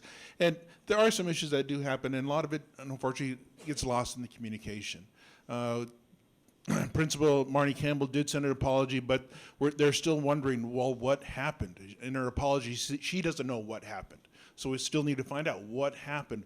Where did the bureaucracy, where did the system break down such that when a community organization arrives at the door, they're told to leave? You know, what could have been done so the phone call could have been made the night before? Excuse me, but it seems like your permit isn't in order. For now, we're going to have you not come until we make sure everything is in order. No, it came an hour before they were supposed to meet there. So again, let's see what we can do to better for it. And unfortunately, if it keeps on impacting our students of color, is there something wrong with our system that calls that out, that our students of color or communities of color are getting that proper communication? What is happening there? So I want to see if we can find out more exactly what did happen. And it's my understanding, even if they could have called Marnie wouldn't have the authority to say, yes, let them in. That authority as far as the facility's use would still land here with the district. That's some of the things I've heard. I'm not sure if that would have corrected the problem of that night. So I'm just asking them to make sure we see what truly happened that evening. And I'm still going to say yes, I want to support the restoration of Indian Heritage High School one of these days. I used my 16 hours for the audit and finance. I asked our auditors to look at the closure, and he sent me his report of the 16 hours that he did, and unfortunately ran out of the 16 hours. And one thing that kind of in this, there was still that issue, was Indian Heritage High School a school or a program? And which authority, if it was a school, then the school board would have to vote to close it. If it was a program, we left it to the administration. And they really couldn't tell based upon what policies were in at the place when Indian Heritage existed and when it closed. So there were still some questions. They weren't sure, was it a program or a school per policy definition? So I did send them one other item. Our auditor, again, I'll go over my 16 hours here for what they allowed, because I had a diploma from a former graduate that listed American Indian Heritage High School as a school. And I said, can programs grant diplomas or must it be a school? And if it's turned out, no, programs can't grant diplomas, hopefully it's going to say it was definitely a school. So we can hopefully kind of find out more. What can we do to make sure we're not closing schools for whatever, one reason or another? As far as we'll be talking, I'll save my other comments when we come up to the yearbook. But again, just thank you all for coming again, sharing your voices, and Katsiayo. I feel blessed to be up here. Did you wish to speak? Please do. Thank you.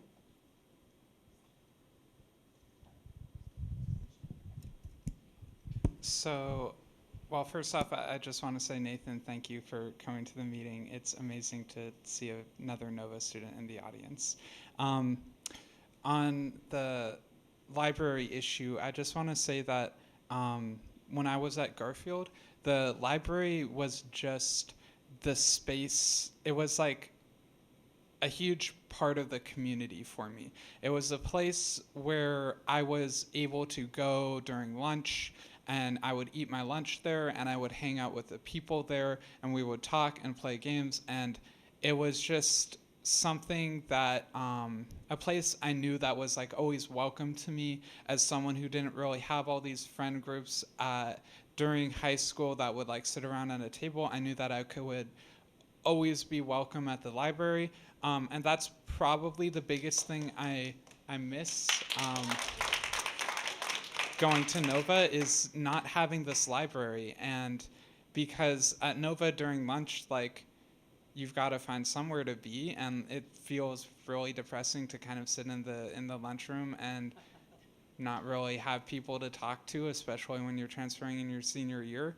And so it's important to find places to be in schools, and for many people, including myself, the library has been that place. Also, I want to say, Lauren, you have a VR headset at Franklin High School, so I'm going to be transferring there next semester.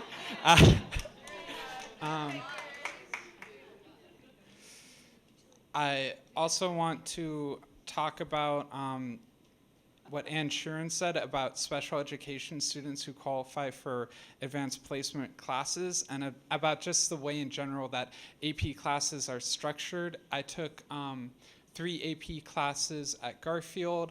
I took the test for 2 of them.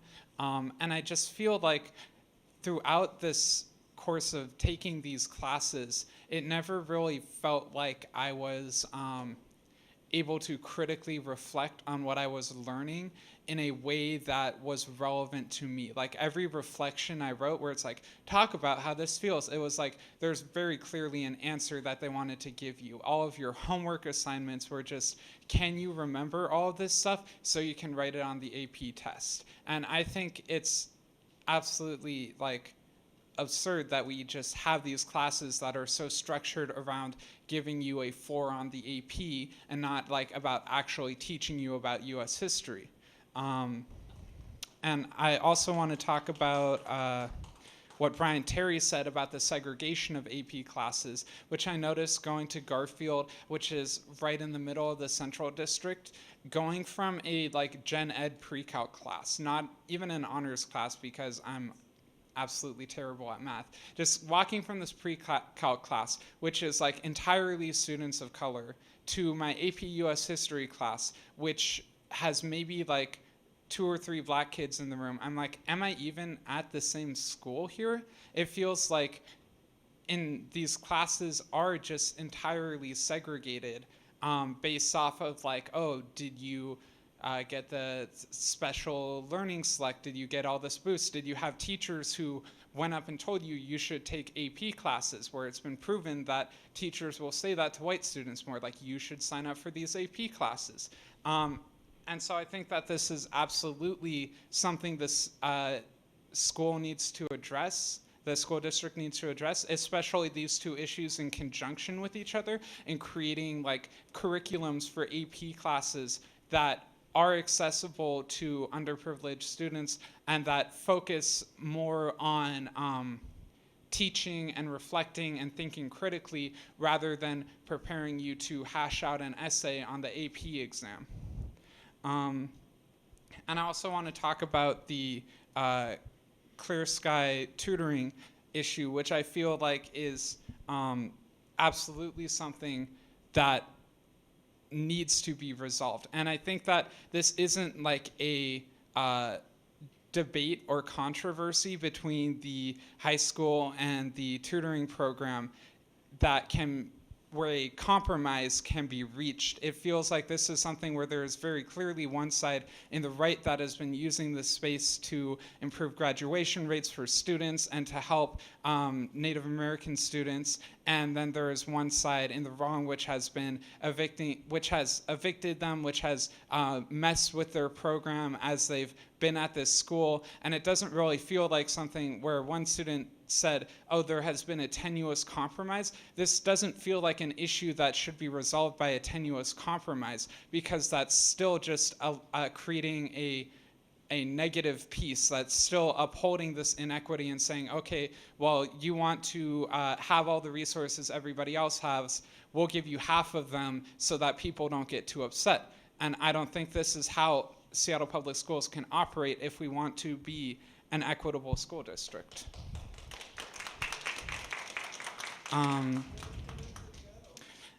And yeah, I'm looking through my notes, and I think that's, there's also something I wanted to say with like Tina Buster talking about the state allocation, that this is also something that like, you can't just say this happens and then when you fail, you can't ignore it. Like, you have to always address places where you've messed up, especially holding true throughout like all the things I've said in my comments. That's the end of my comments. Thank you. Director Geary and then Director Mack. I just don't And then Director know Burke. if I have anything more to say, Clarissa. Really, I think you really tied up a lot for a lot of us in recognizing who has come here to testify and acknowledging them. You did a really great job. So thank you. Thank you very much for that. Honestly, you really did cover a lot of things. I know that there was a librarian meeting that has been rescheduled, and I still plan on attending that. That's coming up, I think, next week. So hopefully we can talk more about, and I can listen more about what's going on with regard to the librarians, and we can continue to keep the discussion open as to options and how we can come up with creative solutions. Other things that I'm working on are just looking at ways that we can use our resources better throughout our district and our city. And to that end, I have the great honor of being asked to teach a course, a graduate level course at the UW on the 21st century. I hate that sort of thing because we're in the 21st century, but I don't think it's quite ready to say 22nd century yet.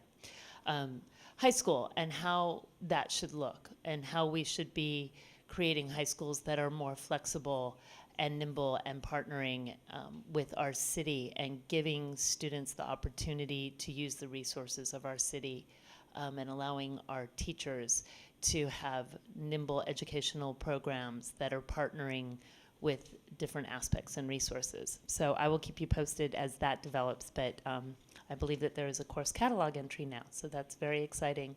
And I think one of the most exciting things about it to me is that it's going to be an opportunity. One of the things that I have heard is that even when we get teachers out of grad schools, incredibly reputable grad schools, they come into our district, and with all the work that we've been doing around race equity, they still aren't up to speed with a lot of the work that we are doing. So I feel like it's a really great opportunity for me to go in at the grad level and do some real introduction around the race equity issues that we've been working on. And already, even in working co-teaching with another person, it's just interesting to see, to have the lens, even in a brief history of education, how it is so Western-based, and being able to identify that very quickly and know that if I walk into a room and I present that, already my credibility will have been called into question. And I may lose some students, even at the grad level, around that issue. And that is such a change from where I started 3 years ago. And so sitting on this board has given me such a sensitivity. And so I share that with you all because that is something that is permeated. I learned that here from the people who work here. So to the extent that you believe that we are not sensitive, that the district is not sensitive, that it is not making progress, that simply can't be true because I have had the opportunity to learn so much here. As to the AP issue, that is one that is sort of near and dear to my heart, in that it is really important to me that we as a district offer specially designed instruction as part of our special education. And I fear that too much of what we offer is an accommodation, and that accommodation is more time, which puts students who are in special ed farther and farther and farther behind in any type of challenging curriculum. And so it really is important that if we're going to offer challenging curriculum, we make sure that our special education teachers have the time to modify the curriculum to the point that it serves the students.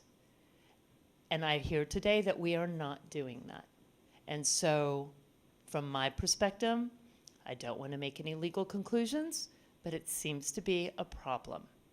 So I would hope that we have somebody who is working diligently on that. It's not like the curriculum is a surprise. It's not like the accommodations around getting to core concepts and reducing volume is something that we would have to do for every single student individually necessarily. That is something that just should be done. And here's the point that I think I'd like to make. before we buy that curriculum from somebody, we should be asking the questions about whether or not they offer it done. Because if we're doing it for one student, it has been done for thousands of students across this country. So why is that not part of what we're talking about when we buy into? These people get a lot of money for the tests that we have our kids do. So please, let's be more savvy in terms of negotiating on behalf of our students. Perhaps we don't have the resources, but they're taking our money. They can use that money to do that. So I will stop there. Again, thank you everybody for coming tonight, and I appreciate all your comments. I like the end grade option, and I will look further into that. Thank you.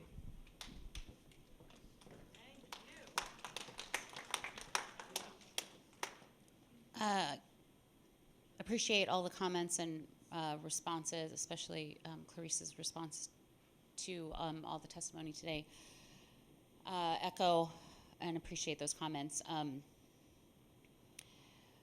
This district is facing the largest cuts that we've had to make since 2011 because of the levy lid, because the legislature has capped our levy and not provided enough funding. As a new board member in the first year, who's been fighting for ample funding at the state level for many years, having been a co-founder at Washington's Paramount Duty, it's distressing to sit in the seat, because we are sitting in a seat where we are not deciding whether or not we can cut, we're deciding which appendage is the one to cut. And this has been going on for years and decades.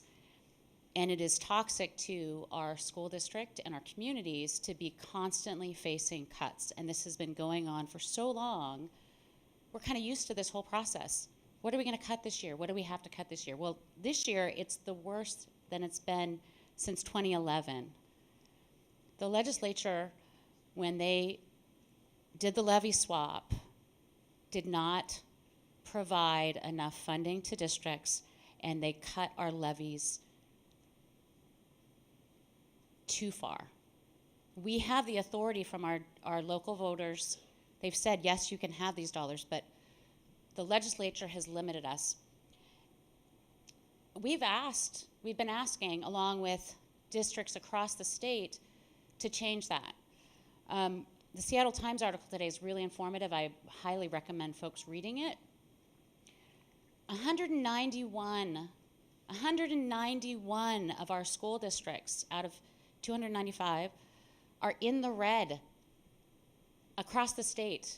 We are not alone. This is not a Seattle-only problem. We are the largest school district, and we are some of the most impacted, but 65% of our districts are in the red. That's insanity. It's insanity. And we're hearing from you, and librarians, for me, major priority, this is student-centric. And in a restoration plan, I believe it should be prioritized. Student-centric needs to be prioritized. We're having our budget work session on the 6th next week, where we're going to talk about the restoration plan and get the recommendations from the committee. There's a bunch of people that are very thoughtful about how to make the cuts. What do we prioritize first? And it is an awful process that we have to go through. While we're in this process of, even though our voters said yes, resoundingly, we're in a process of cutting. It's deeply, deeply upsetting, and we cannot change it from this dais without the legislature. And God bless our legislators. We want to, they're working hard, they love us, so there's no individual person that I'm targeting this at, but we need parents and community members to literally bombard the legislature with, your school funding is not sufficient. We need increased and adequate special education funding, and/or you need to increase the levy authority. Those two things are critical that they hear from us on. And I mean us, I mean you. So I'm putting that out there. That's our legislative agenda, but seriously, we need y'all to write letters and make calls. Because if that doesn't happen, we have to cut. There's no other option. So there's my rant, and thank you for coming. Director Burke. That was eloquent and powerful. So thank you for that, for me and for everyone else. I wanted to follow up briefly on two points. The online learning policies and grading policies that were removed from the agenda. I want to acknowledge the work that Director Geary has done, meeting with principals, working with staff to craft that. And as a member of the C&I committee, I'm really encouraged at the feedback that we're getting here. And what comes along with it is a wish that we could figure out how to get that feedback at the committee level. And so we don't really have a process to do that. And that's one of the reasons that some of our work feels kind of whipsaw. Like we bring things from the committee, we bring it to the community, we get feedback, and then, wow, we missed a thing because we didn't have a particular person or perspective in the room. So I want to acknowledge that and know that this Saturday when we're talking about board superintendent collaboration and trying to optimize our processes, maybe that's something that we could also think about. The other one is the librarians, and I've heard from testimony from students, from librarians, from families, that the role of a librarian is not, this isn't your father's librarian. There's a change in roles and responsibilities, and not everyone is on board with that, or not everyone is aware of it. And a lot of those roles actually overlap with other positions. So what I've heard, even just in testimony today, as far as instructional technology for the students and as an instructional technology lead in the building. I heard career counselor. I heard student support. And then, of course, there's the traditional range of library roles. And so the conversation, I guess I would like to try to stimulate is, well, how do we braid these new duties into something that is funded at a level that doesn't feel quite as, I don't want to be pejorative, but doesn't feel quite so disposable, that feels more permanent, that feels entrenched in the system. And figuring out, if we've got librarians that are providing instructional technology training for their staff, my understanding is that that's a capital expense. That can be a capital expense. So I just want to make sure that we're having these conversations, we're having them as a group, and because this is the feedback that I hear from what we want librarians of the future to be. So we're not just talking about, how do we fund librarians for this year? We're talking about how do we create a roadmap that librarians coming into the profession can follow to be effective, high quality, amazing, effective librarians. I said effective twice, sorry, double effective. Anyways, I just wanted to have that out there because that's what I've picked up from the conversation. I hope that can continue on in all of the individual work groups with the librarians, with the staff, and potentially among the board as well. Thank you all.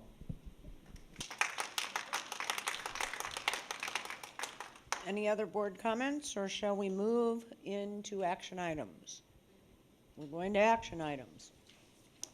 First off of the consent agenda that was moved, extending the contract for middle school and high school yearbooks with Herff Jones for an additional year. This came before the executive committee February 15th for approval. Motion, please. I move that the school board authorize the superintendent to approve an extension of the contract with Herff Jones in an amount not to exceed $400,000 for the management and classroom support for and the preparation and printing of middle school and high school yearbooks in the form of the draft amendment attached to this board action report and presented to the school board with any minor additions, deletions, and modifications deemed necessary by the superintendent, and to take any necessary action to implement the contract. Immediate action is in the best interest of the district. I second the motion. Dr. Kinoshita, you're going to present. Is that correct? Just a few more And I see remarks. Deputy Nielsen moving over as well. Great, thank Thank you. you. Kyle Kenoshta, Executive Director, Curriculum Assessment Instruction.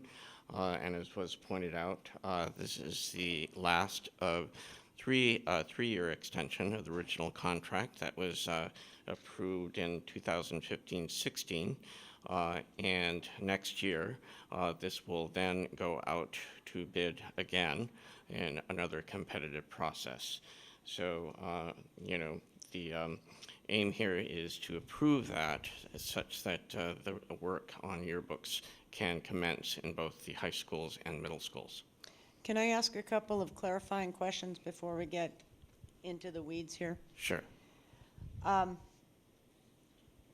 If we were to vote no, hypothetically, would we have to re-let the contract in a competitive bid, and this being the 1st of March for all practical intents, would we have the opportunity to have yearbooks for our students in June of 2019?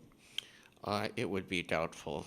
The original process, you know, which was a pretty careful review of a pretty highly competitive process, took 3 months. And, Okay, and was that a process that happened 3 years ago or a process that happened recently? that was in 2015-16 school year. And that was the first year of the contract. And then the 3 years, you know, additional renewal were a part of that the contract. And each year that we have come before the board for that renewal. Okay. I'm going to open for questions, comments, concerns. Director Mack and then Director Pinkham, please. Yeah, I'm sorry. I need a little clarification on the actual contract that was originally bid and competed on. It was not a 3-year contract. It was a 1-year contract with the allowance for extension. How did it exactly get worded? That's correct. It was a 1-year contract with the option to renew for 3 years. And this is the last of the 3 years in terms of the option. Thank you. Director Pinkham? And then General Counsel, if you could step up to the podium, please.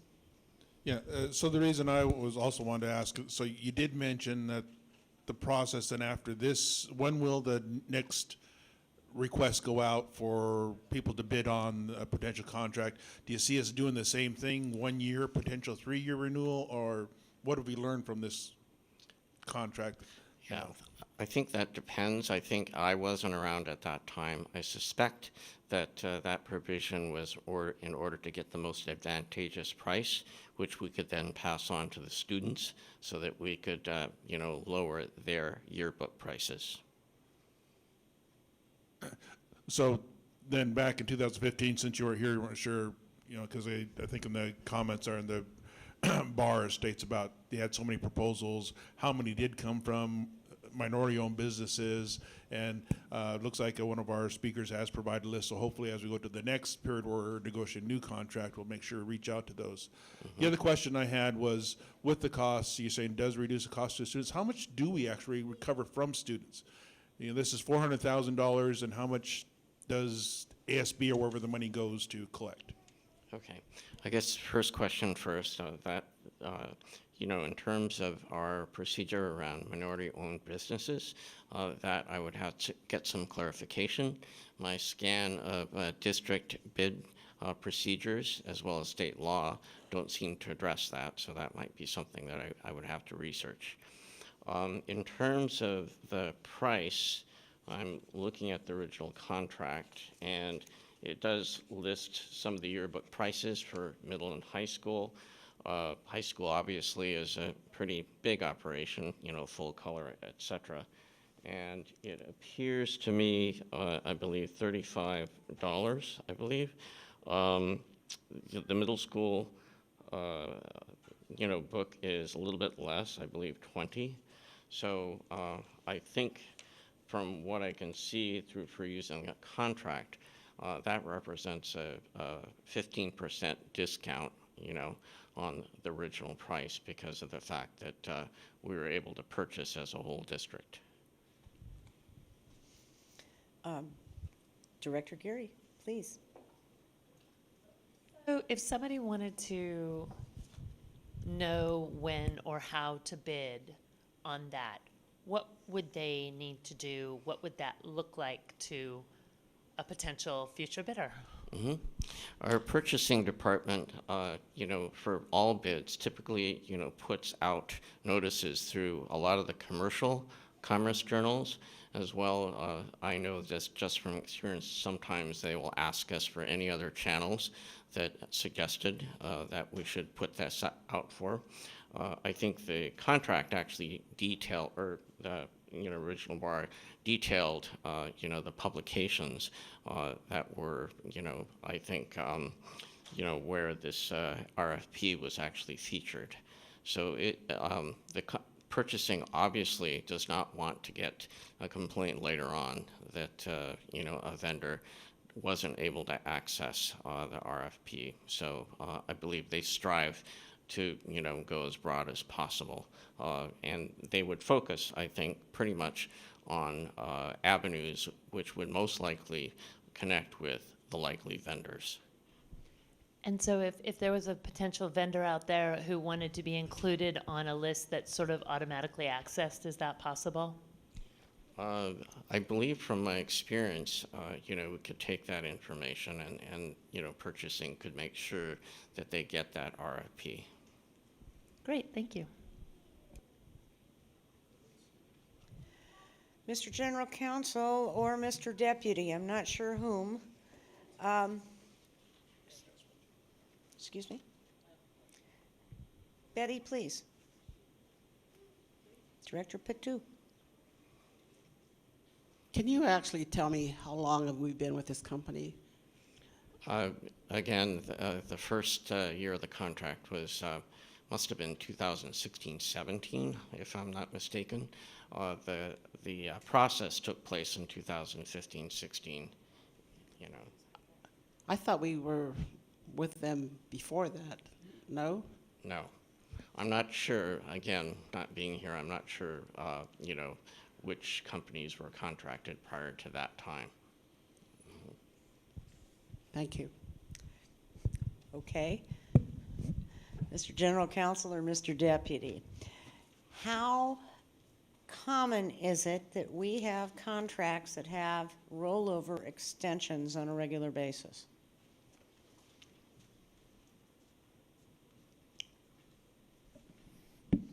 Stephen Nielsen, Deputy Superintendent. I cannot give you a percentage on that. I don't know off the top of my head. I can tell you that when we negotiate, I want to start at the very beginning. First of all, we follow state procurement guidelines. We follow our own board policies. To answer the question, do vendors have the opportunity to contact us and be put on a list? Yes. We attempt as best we can to broadcast and seek as many vendors as possible on all of our contracts for obvious reasons. We also shop for the best deal. And in this particular case, one of the reasons that we want to be competitive is because it costs students money, as Dr. Kanashida already noted, and equity matters. And so by keeping the costs low, that is an advantage for our students. To the specific question of how common do we allow contracts to continue over the years, we often will negotiate with vendors in a way to say, what's the best way to save money in the future?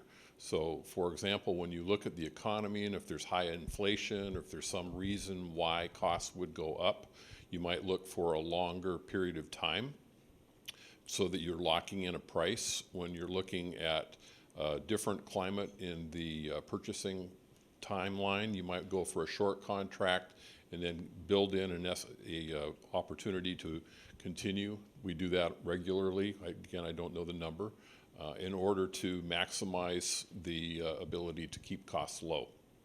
I do know for sure that we do that on a number of other contracts. We can give you a better sense of the number itself. Okay, and just double checking it.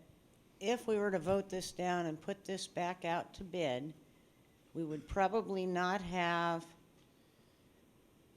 yearbooks in the hands of our students in June. Am I hearing that correctly? Yeah, that's correct. The bar details, in the alternatives what would happen if that were the case. And by the way, I misspoke just a second ago. First year is 15-16 spring, and then there are 3 years renewal after that. May I also add to the answer? So if we went back out, we would advertise. That takes a couple of weeks. Then we would look at all of the bids, and then we would award a bidder, and that takes at least another week. So it would be at the minimum 3 weeks before we knew whoever the bidder would be. And then the other part about this is this work around yearbooks is a complicated issue. It's not, there was a question from public testimony, why don't we print this inside? This isn't just a print job. Yearbooks have formatting, they have a lot of setups that are common among a yearbook, so there's a template that's provided.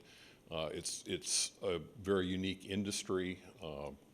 That's why there are usually national publications that do it, because they can print at scale and save costs. That isn't to say that a local vendor, and it would be lovely if they could provide us the service, but it isn't just printing. It is preparation and working with the schools as well. So it'd be very difficult to do this in a timely manner. Director Mack? It seems to me that because of the timing and the fact that there was already extensions built into the original contract, so there was kind of an expectation that we would continue the year extensions, to me that it seems reasonable to do so, especially in light of the timing, that we would put our schools in a bind if we tried to upend this at this point. However, I'd like an explanation as to why this ended up in intro and action and why it wasn't actually brought to us earlier in an appropriate timeline, so we're not backed up against the wall. Yeah, I'll take ownership for the lateness. When I got here, I noticed that the renewals took place in January, and I've handed this off to one of our new staff members, and I think in doing so there was a month delay in terms of understanding the timing of when this would take place, but obviously we wanted to do this in a more timely manner. Mr. General Counsel, if someone were to parliamentarily bring an amendment to approve this and ask for a report on the number of continuing contracts and a proportionate percentage of MWBE contracts, would that be out of order? Noel Treat, Chief Legal Counsel. No, I don't think it would. You could add that type of condition. Director Patu, please. I know for a fact that we've been dealing with this company for many years. So the question I ask is, as long as we've dealt with this company, do we get any discount dealing with this company on a regular basis? Yes, I only know about this current contract, and again, with the amount of scale that we're able to provide in terms of the business, there was a 15% discount on the original price.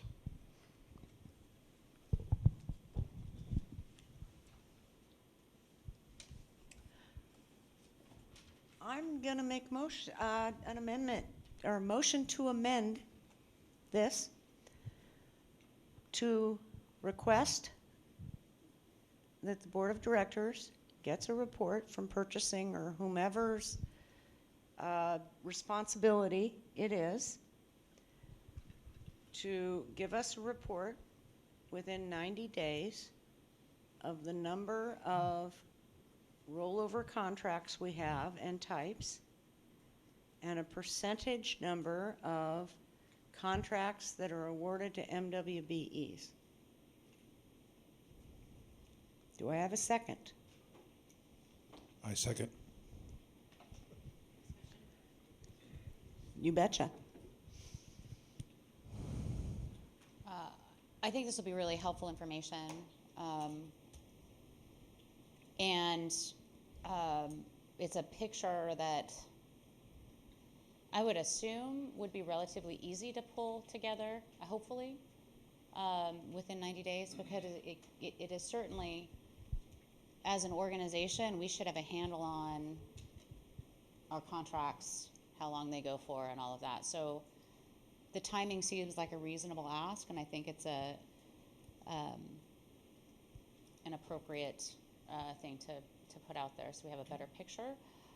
And that I'm just curious to know, you say report to the board. Do you have an intention around it would come to committee, or it would be reported to the full board in terms of a Friday memo? Did you have an intention or expectation around how it would be reported? Maybe at audit and finance, it would make sense.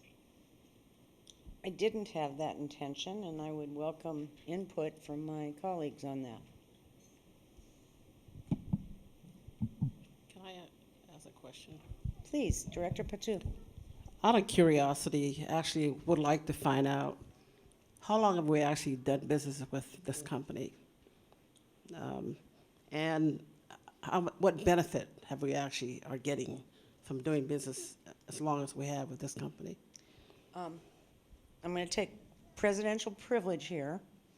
That's not relevant to the amendment that's on the floor, and we don't have anybody in this room that can tell us that information, near as I know. But do we want to know offline? You betcha. Great. I'll just have to do my own investigation. Director Burke, please. So I'm going to try this out because we're into a fairly deep dive on something that's not to diminish the importance of it, but it's fairly procedural. There are a lot of rollover contracts. My belief, and I will state it publicly, is this whole conversation is an audit and finance conversation, not a full board conversation, not a full board report. And I'm just trying to tee things up for the conversation that's going to happen on Saturday. So that's the reason that I'm not a fan of this particular amendment. Any other comments, questions, concerns? Director Geary, please. Do we know how much work this request is going to create? Deputy Nielsen, General Counsel Treat. Feedback, please. Because if we are in a Bandwidth and budget crisis. Are we That's adding correct, extra and we, work? every time a contract comes up that has these provisions in it, it is explained in the bar that we vote on at the time.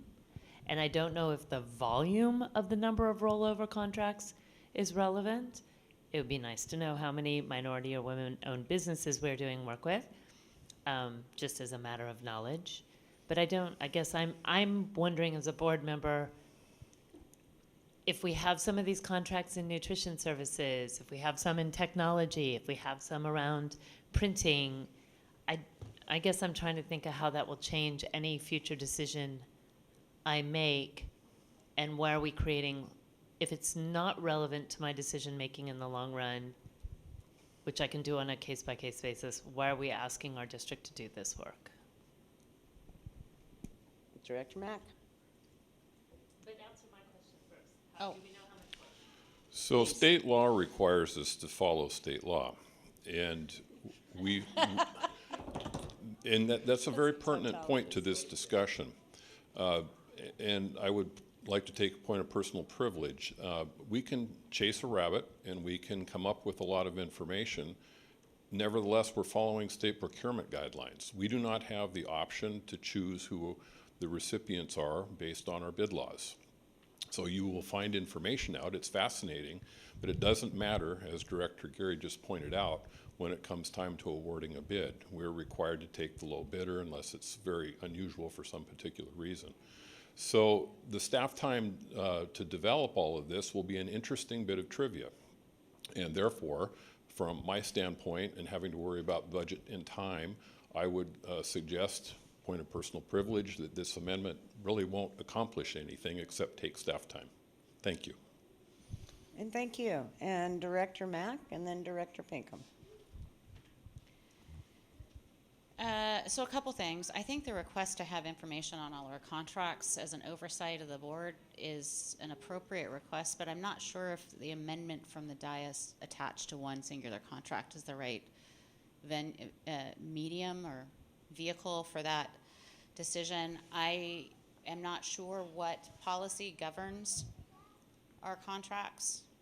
If we know off the top, and do we have an annual reporting process around contracts? Because this is This is actually a really big question for me from a global perspective, as our role as the board with oversight is that we have hundreds and hundreds of contracts that come to us, and we're supposed to be making these individual decisions, but we don't have the global picture of how many different contracts exist, or I don't know if we have a report. I'm curious to know if I've missed it, but I think that would be a helpful thing to know.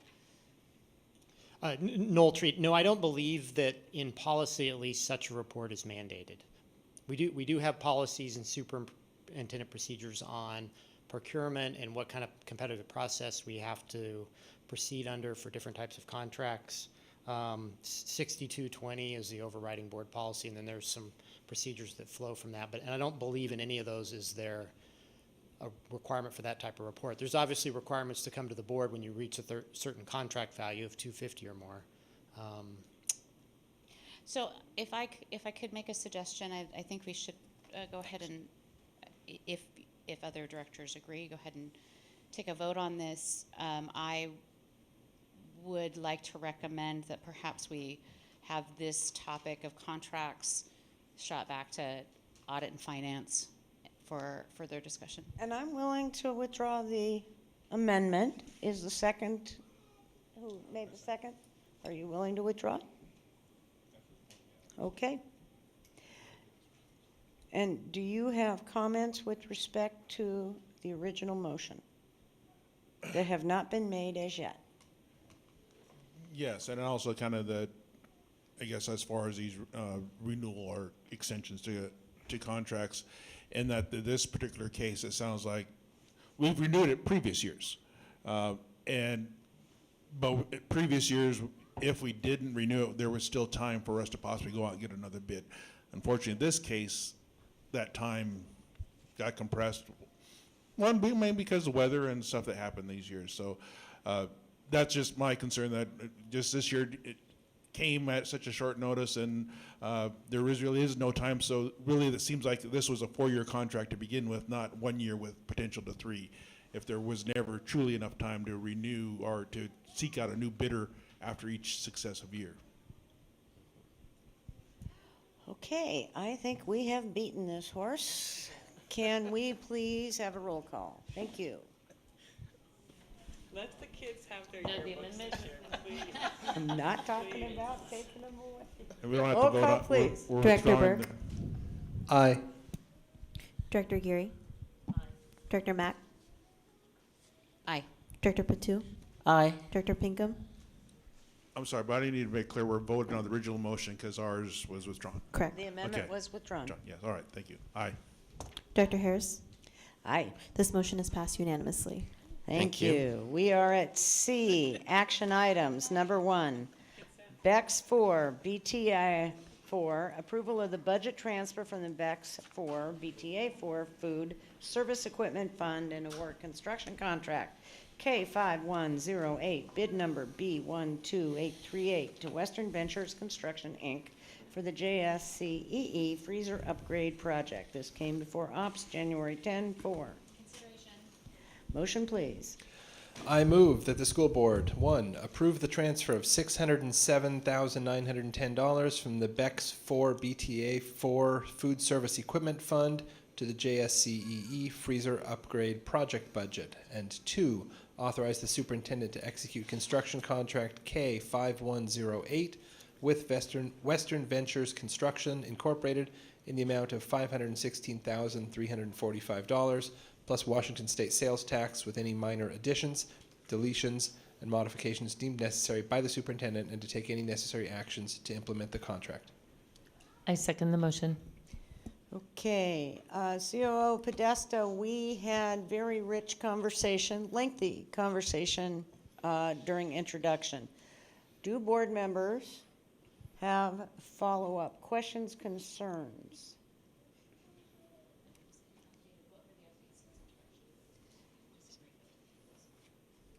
Chief Podesta, what were the updates? We added some more detail about the scope of the project.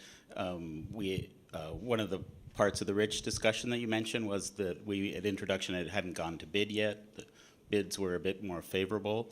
And so project will cost a little bit less. That detail that was added about the work that's not why the bids were more favorable. That was the plan to begin with. There was just new information added. We made specific reference to the safety concerns that are also part of this project, because the way the freezer performs now leads the floor to be slippery sometimes, and people have fallen. You asked specifically, so how often has that happened? It's happened 5 times.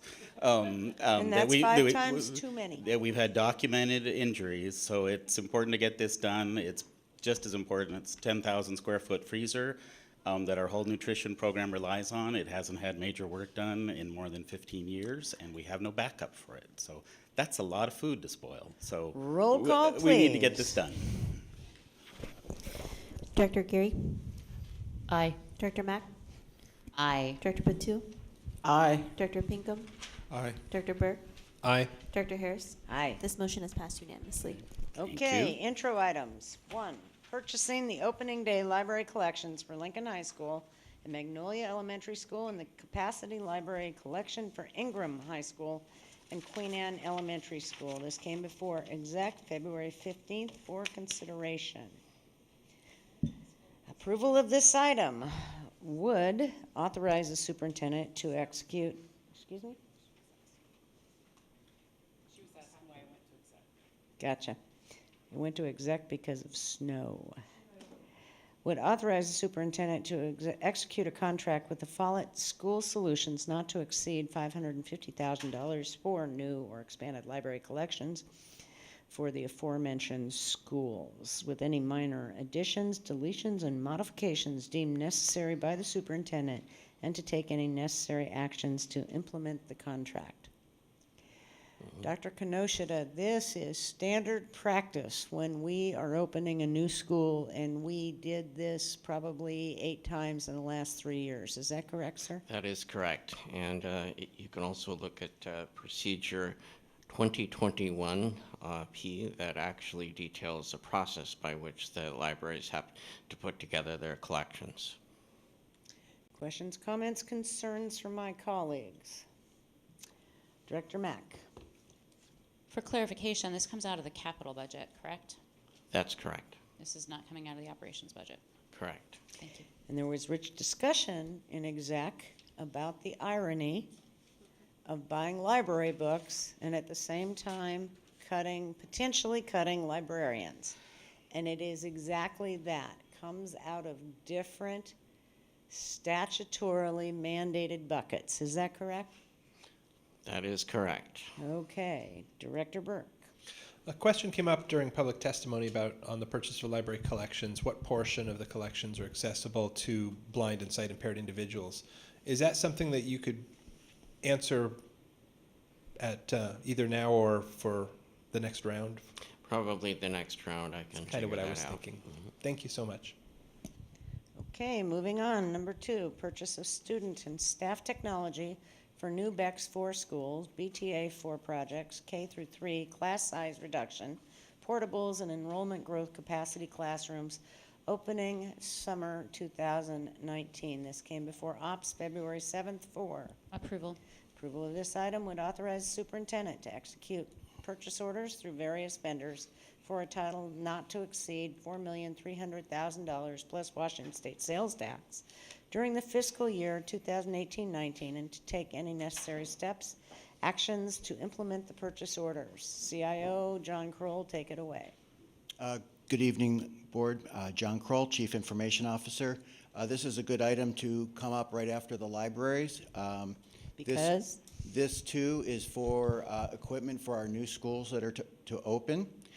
These schools were selected as part of BEX and BTA and went through the engagement and selection process during that time.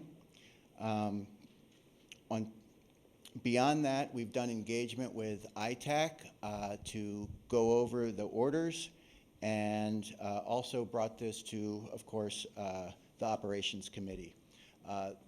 This purchase includes our switches. It includes the infrastructure for all the new schools. It includes the standard classroom equipment that we have been putting on all new schools for the last 3 years, which includes the projector, the teacher station, the document camera, a cart of computers.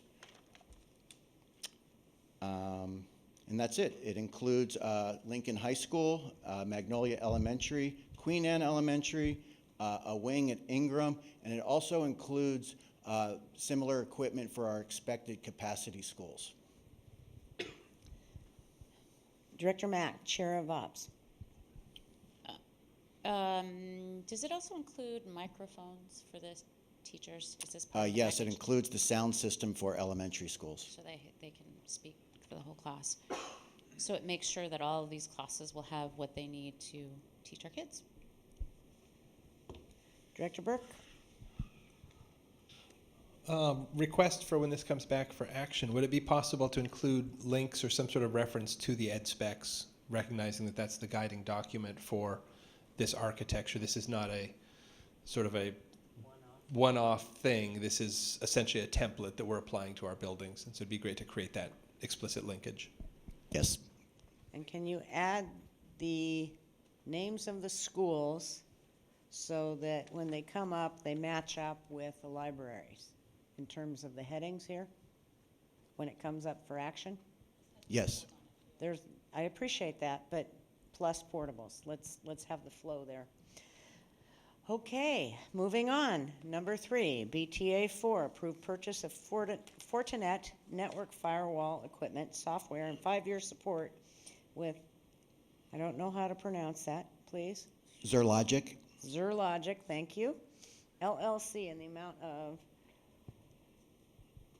$1,718,555.55. Ops, February 7th, 4. Consideration. Approval of this item would authorize the superintendent to execute such a 5-year contract to provide support in Fortinet firewall equipment and software for a total not to exceed amount of $1,718,555.55 plus applicable Washington State sales tax. Take it away, CIO Kroll. Thank you again. John Kroll, Chief Information Officer.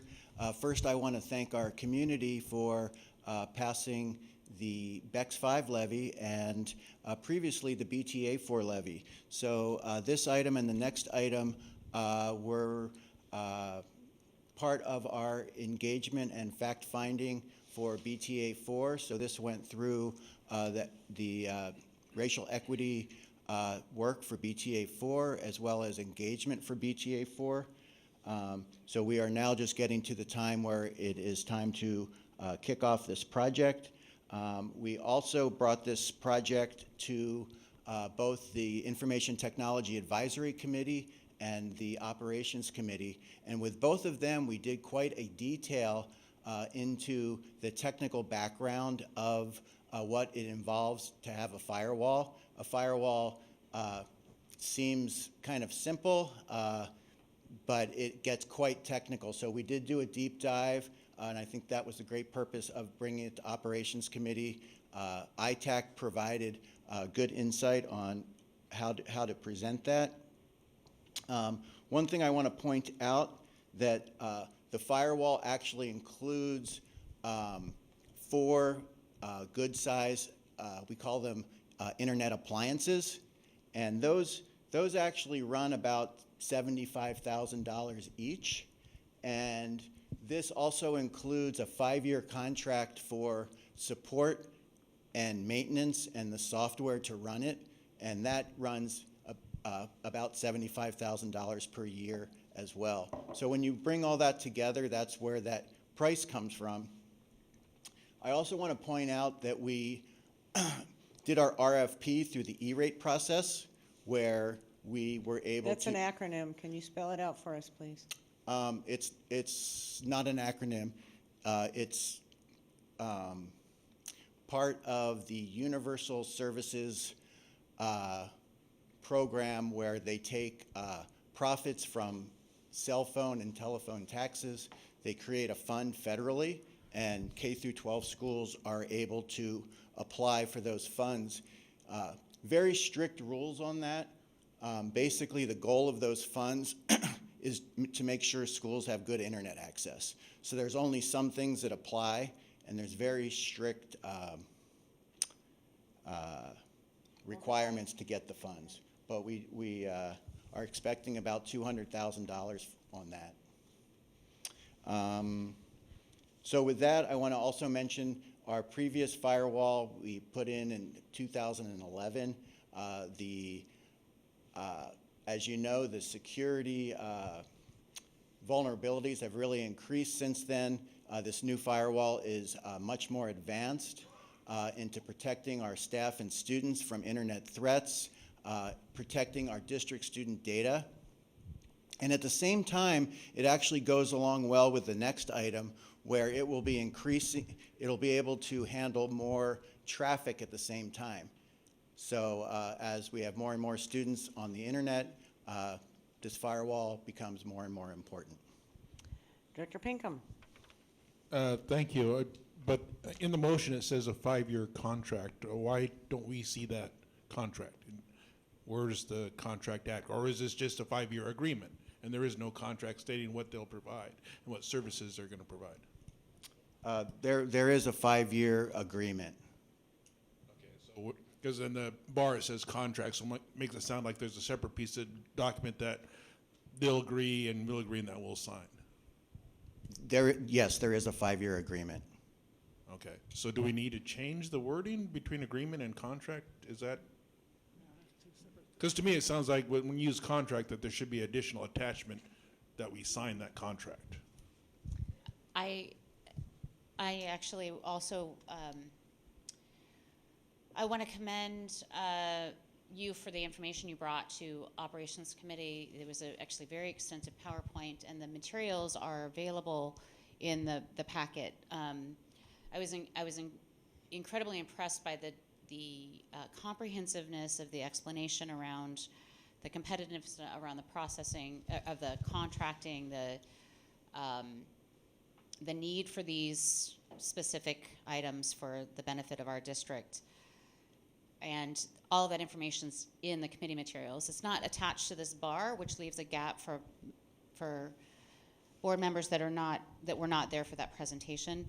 And I cannot remember whether or not the actual contract was attached to the committee materials when it was brought to ops or not.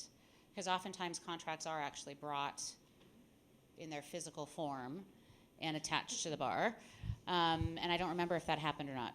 We didn't bring the contract, no. So May I respectfully suggest that if we're going to spend almost $2 million, that probably should attach it to the action item? Yes, I would agree with that. Director Burke. Comments on this and also the following one, same comment, and I want to commend you and the DOTS team for putting together and sharing the presentation. It was great, and for the public out there, know that we've got some really, really smart people working on our infrastructure, working on our security. It's not very glamorous sometimes. It's like putting a roof on your house. You absolutely need it. We talk a lot about roofs on schools, and I think we should make it a thing now to talk about our network infrastructure as often as we talk about school roofs. Well, maybe not.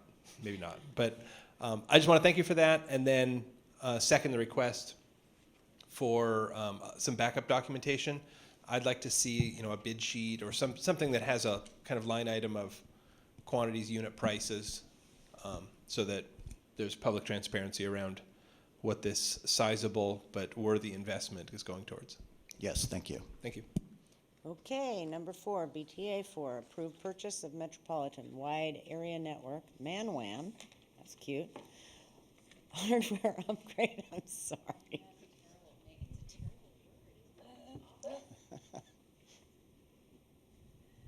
Oh, dear me. Hardware upgrade and 5-year support with DynTech Inc. in the amount of $1,923,106.54. Went to ops February 7th for Approval of this item would authorize the superintendent to execute a 5-year contract with DynTech to provide a metropolitan wide area network, I'm not saying the other again, for a total of not to exceed amount of $1,923,106.54 plus Washington State sales tax. Take it away. Thank you. I think that you made some of the points on the previous one. So Yes. you can shorten this presentation. Okay. I will again thank the community and say that this also was part of our BTA 4 engagement and project selection. As part of that, we knew we needed to expand our bandwidth. Again, we brought this to the Information Technology Advisory Committee as well as the Operations Committee. Both of those groups did a nice job in not only will I agree with Director Burke that my team did an excellent job explaining it, but also got great feedback from Operations Committee and Information Technology Advisory Committee on how to make this easier. Like I remember Director Burke brought up, like we really need to emphasize, this is for the actual nodes that we are putting in that connect the fiber. We are very fortunate to have a 20-year relationship with a consortium headed by the City of Seattle that has laid over 700 miles of fiber throughout the city. And that fiber is there for us to tap into as a member of this consortium. However, the fiber is just a glass strand. And again, the hardware has been in there many years. And it's the hardware that brings the power to these glass strands. So these nodes are what we are purchasing. And yes, it's a lot of money, but again, when we look at 700 miles and 105 schools that we're connecting to the internet at speeds of about 10 gigabits per second, it will include 10 hubs located throughout the city that are the major hubs. Those hubs each cost about $100,000 each. Again, You had us at Manwan. and then with each of our schools, some of our schools act as the hubs, and then we have 83 end nodes, and those are the other schools, and those cost about $10,000 each. And then, like I was saying before, this also includes the support. I would like to point out that we got quite a good E-rate award for this contract that's already been approved. So the net cost, although still very high, we are saving about $700,000 with an E-rate award that my team was able to So get. is that out of the 1.9 plus million dollars? We're asking for the 1.9, but we have approved funding from E-rate, but that's still pending. We have to start the work, but we end up getting credits, they're called, back from the vendor, and we apply those back to the BTA 4 funds. So the net cost to the district on this would be $1,238,000. I would like that spelled out when it comes in for action parenthetically and maybe a paragraph on the bar. Yes. Okay, let's do it though on the head notes here for the action item. Okay. Thank you. Thank you very much. That's terrific work, and thank your staff for it. I will. Thank you And very much. Director I also appreciate that you did kind of fill out a bunch of other little details for public to know in explaining this. And I believe, like the previous one, we do need the contract attached. Got it. Just to clarify that. Council, isn't it standard practice to attach the contracts to the bars? Thank you. And is it a policy requirement? No, I don't think it's mandated by policy. I think more often than not, the contracts are attached, but I've seen it done some of both ways. Okay. On that note, we are adjourned.